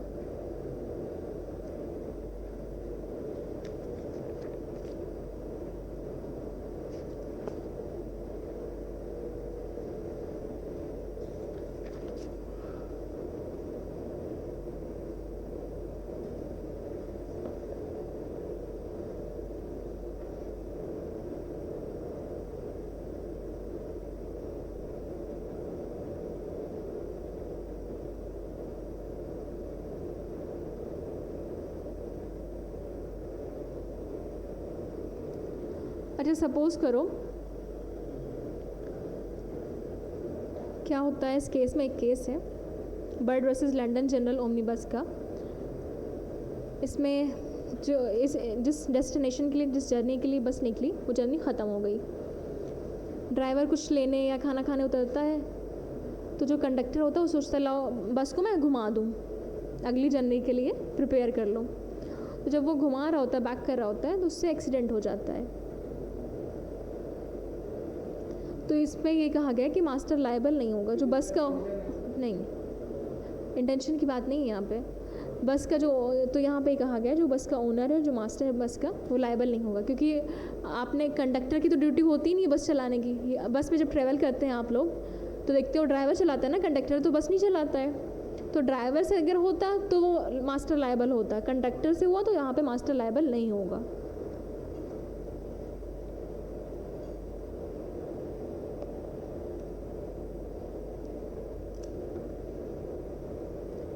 लेकिन अगर एक ड्राइवर है, वो किसी और को ऑथराइज़ करता है ड्राइव करने के लिए कार, ठीक है। जैसे मेरा सर्वेंट है, मैंने एक ड्राइवर रख रखा है, ठीक है। अब वो ड्राइवर कहीं जा रहा है, उसने अपने दोस्त को या किसी और को परमिशन दे दी गाड़ी चलाने की, और उससे एक्सीडेंट हो जाता है, तो यहाँ पे मास्टर लायबल होगा, ये कहा गया। क्योंकि जो सर्वेंट है वो अपनी ड्यूटी का एक्सेसिव यूज़ कर रहा है, तो जो भी वो ड्यूटी कर रहा है कहीं ना कहीं मुझसे रिलेटेड, इसलिए मास्टर लायबल होगा।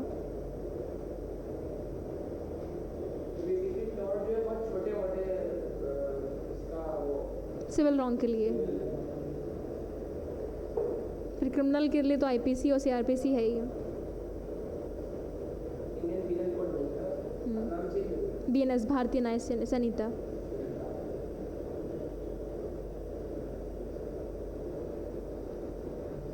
जो तीनों चेंज करे गए हैं, एविडेंस, सीआरपीसी और आईपीसी, ये कब से फोर्स में आए? फोर्स में कब से आए, लागू कब से हुए हैं? अभी 1 जुलाई से हुए ना।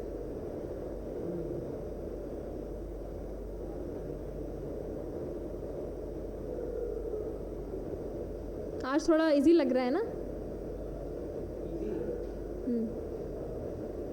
डिफेंसेस में बहुत ज़्यादा केसेस थे तो थोड़ा उलझ गए थे तुम लोग।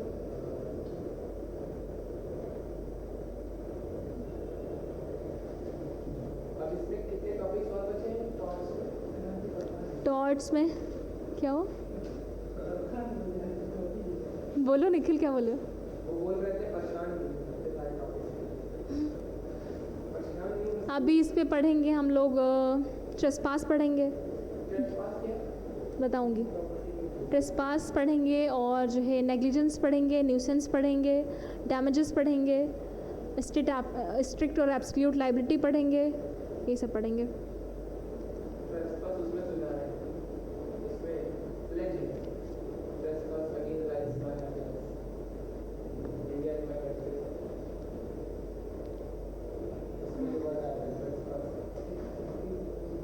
अच्छा, एक और केस है, इसमें क्या होता है, द ड्राइवर ऑफ अ बस seated himself by side of the conductor and permitted the conductor to drive the bus for the purpose of turning the omnibus in the right direction for the next journey. The conductor drove the bus so negligently that it mounted the pavement, knocked down the plaintiff, and seriously injured him. It was held that the master was liable for the negligence on the part of the driver and allow. जैसे मैंने अभी बताया ना कि अगर driver allow कर रहा है किसी और को ड्राइव करने के लिए तो फिर मास्टर लायबल होगा। जैसे इस केस में क्या होता है, बस ड्राइवर जो होता है वो कंडक्टर को अलाउ करता है बस मोड़ने के लिए, ठीक है, और उससे एक एक्सीडेंट हो जाता है तो यहाँ पे मास्टर लायबल होगा।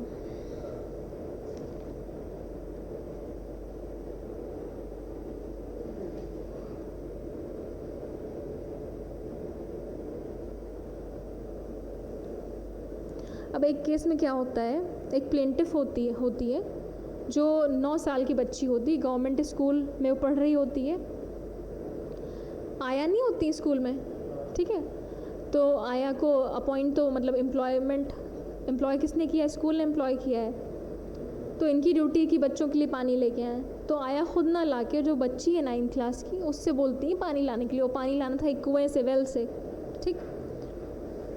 तो उसमें कैरियर पे जब वो रख रही होती है पानी तब उसके एक आँख में चोट लग जाती है। साइकिल का में कैरियर होता है ना, हाँ, तो उस पर रख रही होती तो वो हैंडल करते हुए उसकी आँख में एक चोट लग जाती है। तो इस केस में कहा गया कि स्कूल अथॉरिटीज़ यानी स्कूल, और स्कूल जो है कौन रन कर रहा था, स्टेट के अंदर रन हो रहा था, गवर्नमेंट था, तो स्टेट लायबल होंगे उस आया के लिए, यानी आया सर्वेंट हुई सर्वेंट के एक्ट के लिए, और इसमें फिर 58,000 कॉम्पनसेशन दिया गया। सोचो ये उस टाइम पे इतना दिया गया था।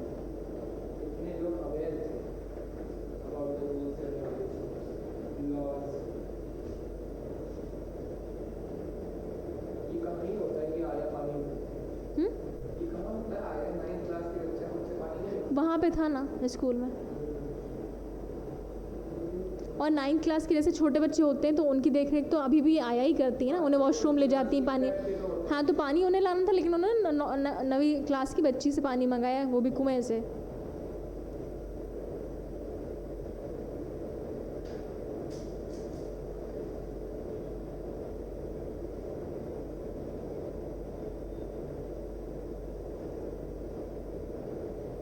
फिर एक और केस में क्या होता है कि ड्राइवर जो होता है वो बिलोंग करता है स्टेट गवर्नमेंट से, और कुछ बच्चे लेके जाने होते हैं प्राइमरी हेल्थ सेंटर, ठीक है, और ड्राइवर गाड़ी चलाने को देता है किसी और इंसान को जो ऑथराइज नहीं है, और एक्सीडेंट होता है तो यहाँ पे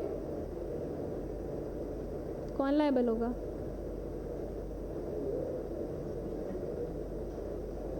बताओ।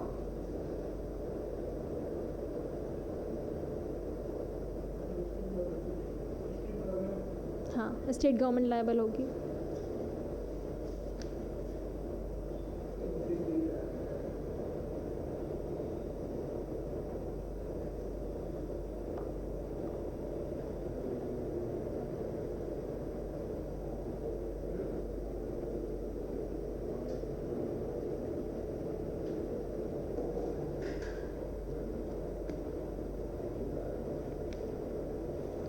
अच्छा, एक और चीज़ है, जैसे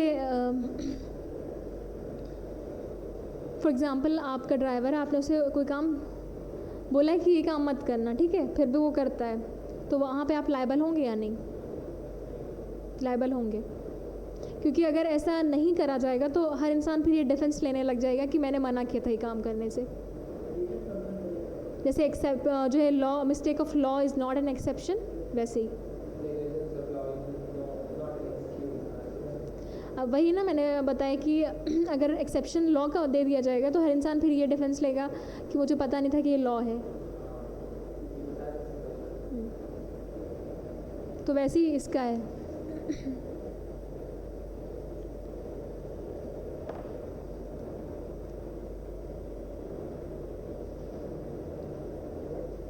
एक केस है जिसमें ये कहा गया कि अगर ड्राइवर किसी स्ट्रेंजर को लिफ्ट दे रहा है तो यहाँ पे मास्टर लायबल नहीं होगा, या जो है वो अपने कोर्स ऑफ एम्प्लॉयमेंट में नहीं कर रहा है या अनऑथोराइज्ड यूज़ कर रहा है, ठीक है, अपने मन से बैठा रहा है।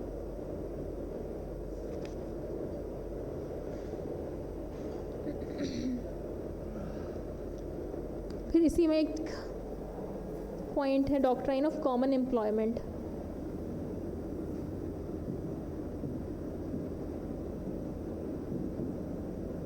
लिखो कॉमन एम्प्लॉयमेंट।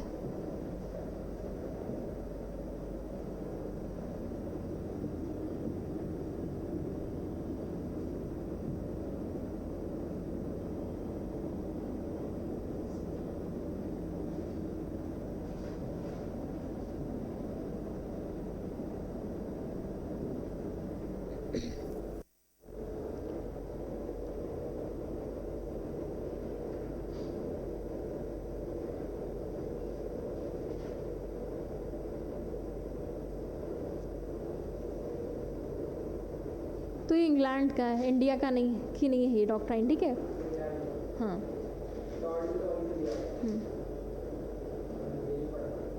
क्लास से या पहले से पता था? अच्छा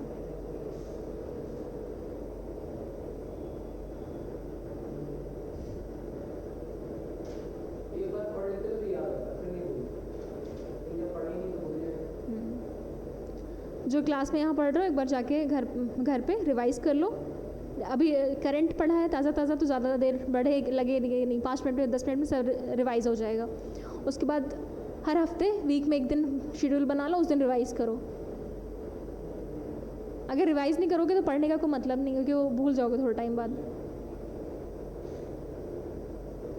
डॉक्ट्रिन ऑफ कॉमन एम्प्लॉयमेंट का मतलब होता है जैसे मास्टर है, उसने 2 सर्वेंट रखे हैं, ठीक है। तो एक सर्वेंट के किसी एक्ट की वजह से दूसरे को कोई नुकसान हो रहा है, तो फिर वो जो दूसरे वाले को नुकसान हो रहा है वो यहाँ पे जो मास्टर को लायबल नहीं ठहराएगा। ये चीज़ है, ठीक है, डॉक्ट्राइन ऑफ कॉमन एम्प्लॉयमेंट।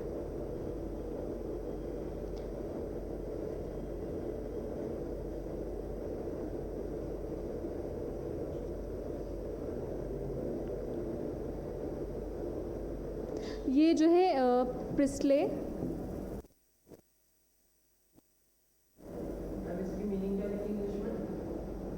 इसकी मीनिंग इसकी doctrine of common employment. Meaning कुछ नहीं है। डॉक्ट्राइन ऑफ कॉमन एम्प्लॉयमेंट का मतलब है कि मैं समझा रही हूँ, कोई मास्टर उसने 2 सर्वेंट रखे फॉर एग्जांपल, एक सर्वेंट की नेग्लिजेंट एक्ट की वजह से दूसरे सर्वेंट को कोई नुकसान होता है, तो जो दूसरा सर्वेंट जिसे नुकसान हो रहा है, जो विक्टिम है, जिसे हार्म हो रहा है, इंजरी हो रही है, वो मास्टर को यहाँ पे लायबल नहीं ठहरा सकता है, ठीक है। ये थी तो ये केस है, ये जो है मैक्सिमम जो ये डॉक्ट्राइन है इवॉल्व हुई थी प्रिस्ले वर्सेस फॉलर से। फाउलर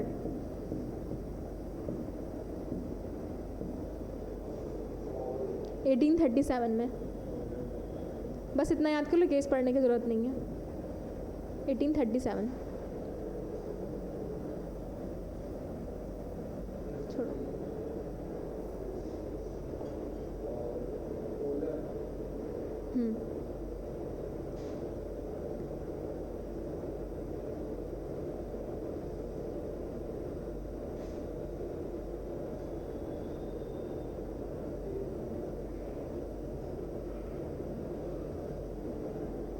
लिख लिया?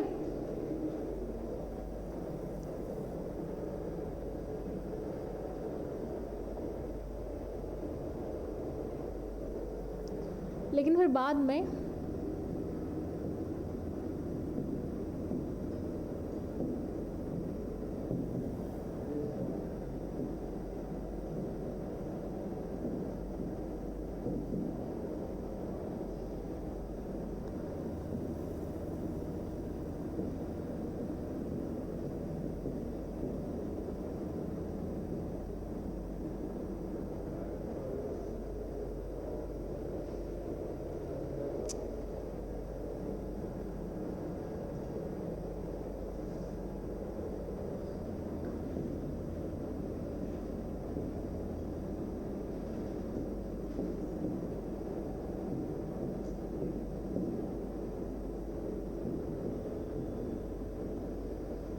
इसी में लिखना है।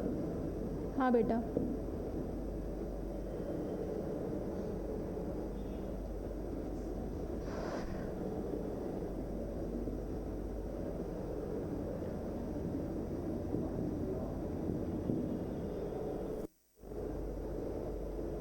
ये फॉर्म है। कहाँ पे? abolished by law reform personal injury act 1937 क्या 1948। इंजरी का मतलब होता है किसी को कोई लॉस होना, ठीक है। चोट लगी होने का वैसे ही क्योंकि इसमें बहुत बार आया है। इसका कोई लैटिन मीनिंग है क्या थॉट का? लैटिन मीनिंग नहीं है। इंजरी होता है कि आपका वॉयलेशन, जैसे जब मैक्सिमम वाली डैमनम सा इंजुरिया इंजरियस डैम ने डिस्कस किया था, तो उसमें था कि वॉयलेशन हो आपके लीगल राइट का, ठीक है। इंजरी की डेफिनेशन दे रखी है आईपीसी के सेक्शन 44 में कि आपके माइंड, रेपुटेशन या प्रॉपर्टी में कोई लॉस हो रहा है, कोई इंजरी हो रही है तो।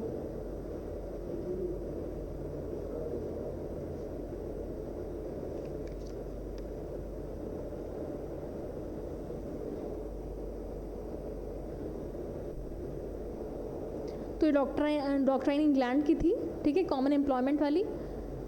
बाद में लेकिन इस एक्ट से उसे अबॉलिश कर दिया गया था।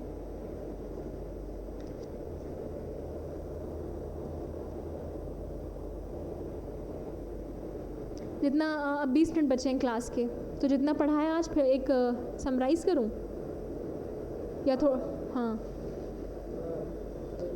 जो पढ़ा है वो समराइज़ करूं या दूसरा टॉपिक पढ़ाऊं? वो पढ़ाऊं जो आज पढ़ाया है उसका, ठीक है।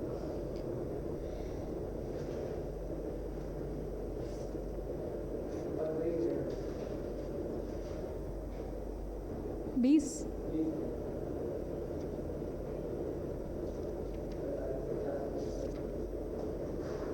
तो वाइकेरियस लायबिलिटी में 3 कंटेक्स्ट में बात करी है हम लोगों ने, प्रिंसिपल और agent, partner, master, servant.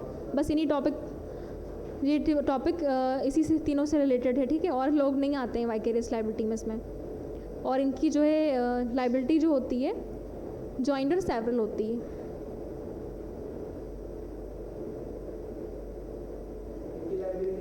Joint and several, यानी जॉइंट एंड सेवरल का मतलब है कि जो प्लेंटिफ है वो चाहे मास्टर को स्यू करे, यानी मास्टर पे केस करे, या सर्वेंट पे, या दोनों पे। Good morning. लिखूं क्या? लिखूं?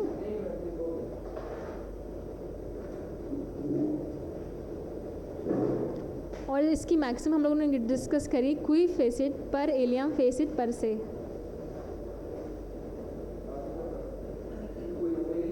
क्वी फेसिट पर एलियम फेसिट पर से।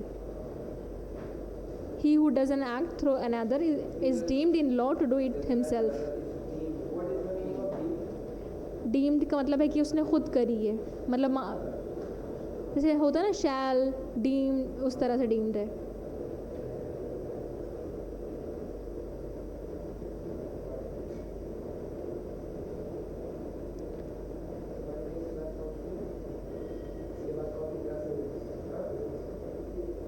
इसमें हम लोगों ने केस पढ़ा State Bank of India versus Shyama Devi वाला।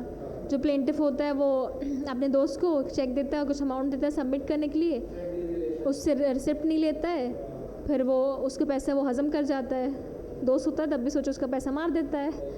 फिर कोर्ट बोलता है कि जो बैंक इसमें यानी डिफेंडेंट होती है बैंक इसमें, बैंक जो लायबल नहीं होगी, क्योंकि जो उसने एक्ट किया है वो फ्रेंड की कैपेसिटी में किया है।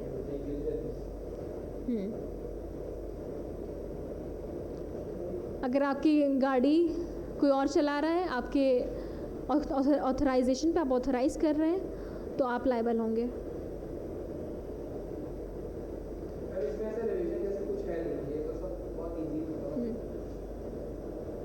समझ आ गया? कोई बात नहीं, फिर भी मैं एक बार समराइज़ कर दूँ फटाफट, ज़्यादा कुछ है नहीं, ताकि रिवाइज़ हो जाए। फिर एक केस था जिसमें जो ओनर था मोटरसाइकिल का वो आउटसाइड कंट्री था, उसका जो छोटा भाई था उसने उसकी बाइक चलाई बिना उसकी परमिशन के और एक्सीडेंट हुआ। तो यहाँ कहा गया कि जो छोटा भाई है वो एजेंट नहीं माना जाएगा यहाँ पे ओनर का, और ओनर लायबल नहीं होगा, ठीक है। और पार्टनर की बात करी तो उसमें सारे सेम लायबिलिटी होती है, सेम एक्सटेंट पे लायबल होते हैं, भले कोई भी पार्टनर गलती करे, उसमें से फ्रॉड करे। और मैंने एक और टर्म बताया respondeat superior, let the principal be liable. तो ये तीन वाइकेरियस लायबिलिटी इसी पे बेस्ड है कि प्रिंसिपल जो है वो लायबल रहेगा। रिफंडे ये सुना सुना वर्ड लग रहा है। आरएसपीवी का मतलब यही होता है ना, जो कार्ड में रहता है। रिफंडे ये फ्रेंच वर्ड है। आरएसपीवी की क्या फुल फॉर्म होती है? आरएसवीपी जो कार्ड नहीं होता है। हाँ हाँ, रिफंडे सिल्वर पता नहीं, मुझे नहीं पता है। वो फ्रेंच मतलब इसका होता है। इसका मतलब है यू आर ऑर्डरली इनवाइटेड। आज मैं देखती हूँ, मैंने शायद एक बार देखा था पर मुझे अभी याद नहीं है। इसका मीनिंग है रिफंडे सिल्वर आरएसवी। आरएसवीपी ही होता है, हाँ। से पता नहीं था। देखती हूँ मैं आज। बहुत इंटरेस्टिंग है।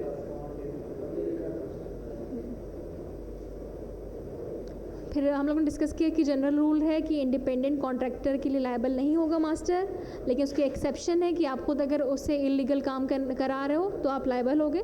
जैसे एक केस था, उसमें जो टेंपल के ट्रस्टी थे वो इलीगली वायर लगवाते हैं उससे, और बिना इलेक्ट्रिसिटी बोर्ड को इन्फॉर्म करे हुए, जिसकी वजह से बहुत लॉस होता है, हार्म होता है, तो वहाँ पे वो लायबल होंगे।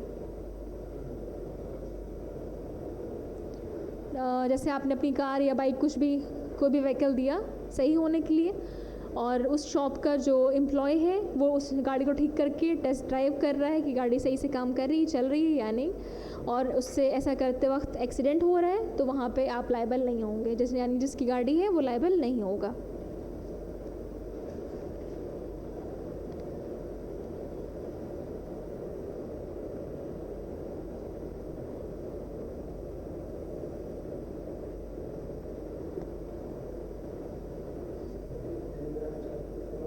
बाकी दूसरा एक्सेप्शन भी मैंने ये बताया था उसका, इंडिपेंडेंट कॉन्ट्रैक्टर वाला, कि स्ट्रिक्ट लायबिलिटी केस में लायबल होगा, भले उसकी कोई गलती हो एम्प्लॉयर की या ना हो।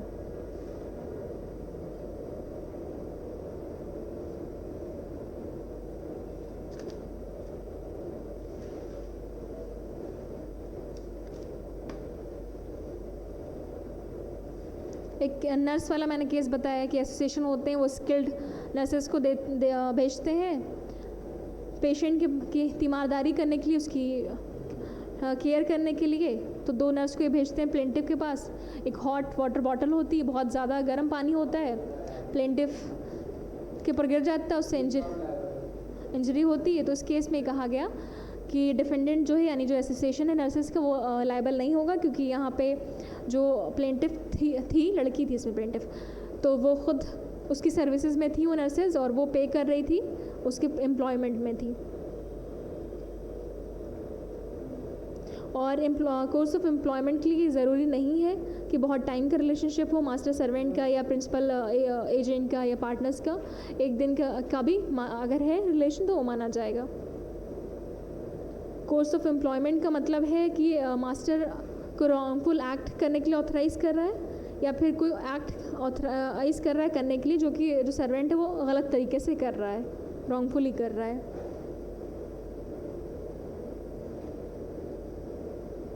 फिर दूसरा केस था जिसमें ओनर जो था कार का, उसने अपने सर्वेंट को बोला कि मेरी कार की देखरेख करो अच्छे से। वो उस कार के लिए की हवा चेक कराने और पेट्रोल डलाने जा रहा होता है पेट्रोल पंप पे, रास्ते में उसे एक्सीडेंट हो जाता है। तो यहाँ ये कहा गया, कोर्ट ने ये बोला कि क्योंकि वो अपने कोर्स ऑफ एम्प्लॉयमेंट में काम कर रहा था, अपने मास्टर के अंदर काम कर रहा था, मास्टर ने जो काम उसे ऑथराइज़ किया था, इसलिए मास्टर लायबल होगा।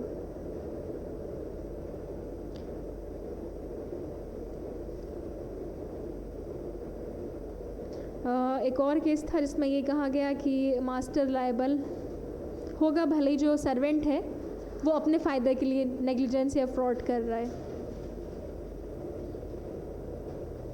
फिर वाला डिस्कस किया theft of goods paid to master, जिसमें कोर्ट दिया उसने लॉन्ड्री पे ड्राई क्लीन होने के लिए, वहाँ पे जो एम्प्लॉय था, सर्वेंट था मास्टर का, उसने चुरा लिया, तो यहाँ पे कहा गया मास्टर लायबल होगा।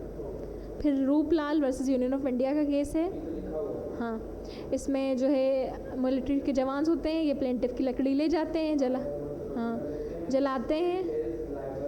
हाँ, तो इस कोर्ट में इसमें कहा गया है कोर्ट ने कि लायबल होगा स्टेट, यानी गवर्नमेंट लायबल होगी। हाँ, फिर डॉक्ट्रिन ऑफ कॉमन एम्प्लॉयमेंट है।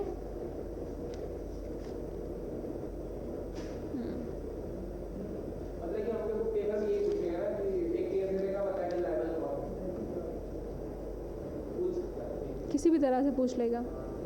तुम्हारे कॉन्सेप्ट क्लियर होने ज़रूरी है। जब कॉन्सेप्ट क्लियर होंगे तो तो मैम ऐसे भी करिए ना, जो पुराने पेपर हैं उसमें से भी क्वेश्चन देख के आप बता दीजिएगा। मैं कराऊंगी क्वेश्चंस। जैसे टॉल्ट जब कंप्लीट हो जाएगा तो मैं जितने एमसीक्यू बन पाएंगे मैं करा दूंगी, ठीक है। पीडीएफ डाउनलोड करके फिर यहाँ प्रोजेक्टर पर चलाएंगे।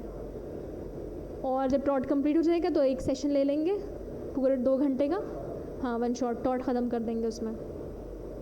बाकी कल कॉन्ट्रैक्ट की क्लास रहेगी। ये टॉर्चर कर रहा है बाद में खत्म हो जाए तो ज़्यादा अच्छा है। अच्छा, जब कॉन्ट्रैक्ट और आईपीसी पढ़ोगे तब वो भी टॉर्चर कर रहा अभी तो सब टफ लगेगा। है। सोचने पे है बस, अगर नहीं सोचेंगे तो कर देंगे। नहीं सोचने पे।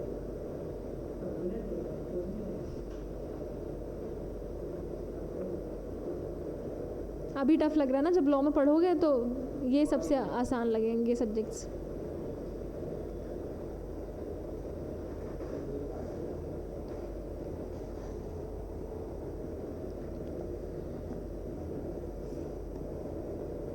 एमसीक्यू एक बार डायरेक्ट एमसीक्यू करा दूंगी, फिर जो तुम लोग के पीवाईक्यूज है ना क्लैट के, फिर वो सॉल्व करा दूंगी।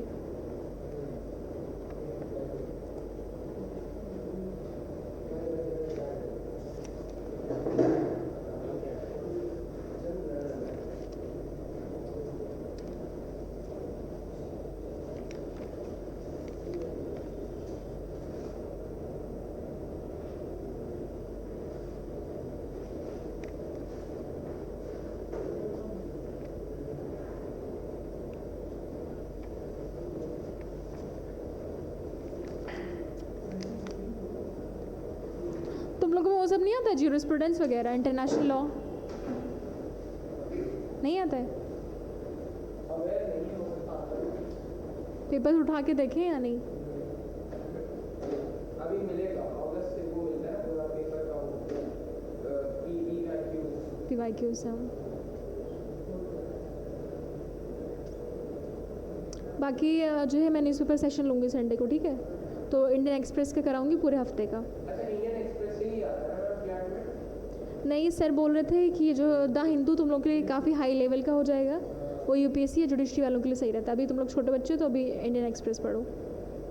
बाकी मैंने जो उस दिन ग्रुप पे शेयर किया था वो पूरे हफ्ते की न्यूज़ है और बहुत हाईलाइटेड न्यूज़ है और बहुत छोटी सी है, तो पढ़ लेना।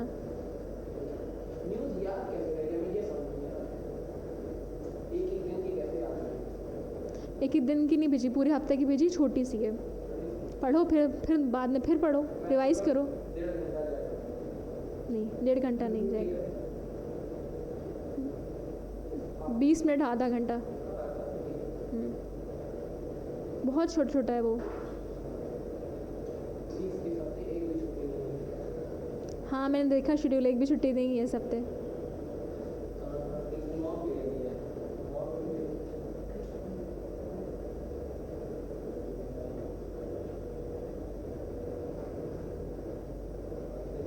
पूरी होगी तो समझ नहीं आया। नींद नहीं पूरी होगी तो समझ टाइम पे सो, टाइम पे उठो, नींद पूरी होगी।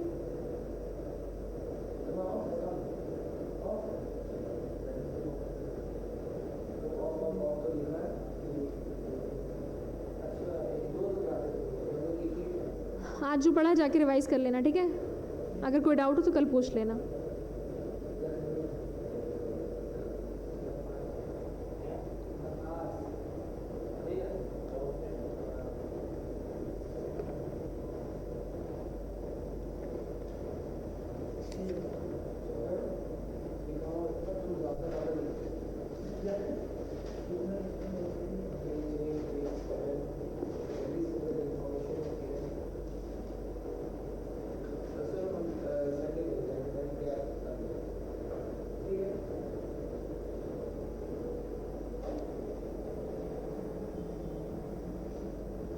अच्छा, कॉन्ट्रैक्ट थोड़ा पढ़ के आना।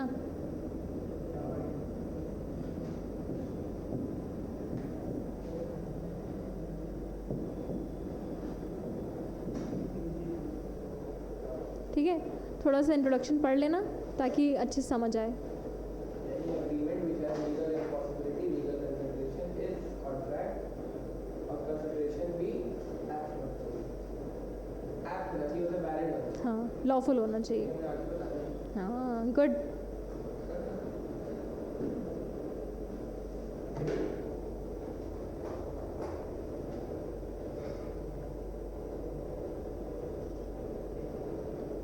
चलो ठीक है, फिर क्लास ख़त्म करते हैं। टॉपिक ख़त्म हो गया है, रिवीजन भी मैंने समराइज़ कर दिया है। कल कॉन्ट्रैक्ट करेंगे, ठीक है। Thank you.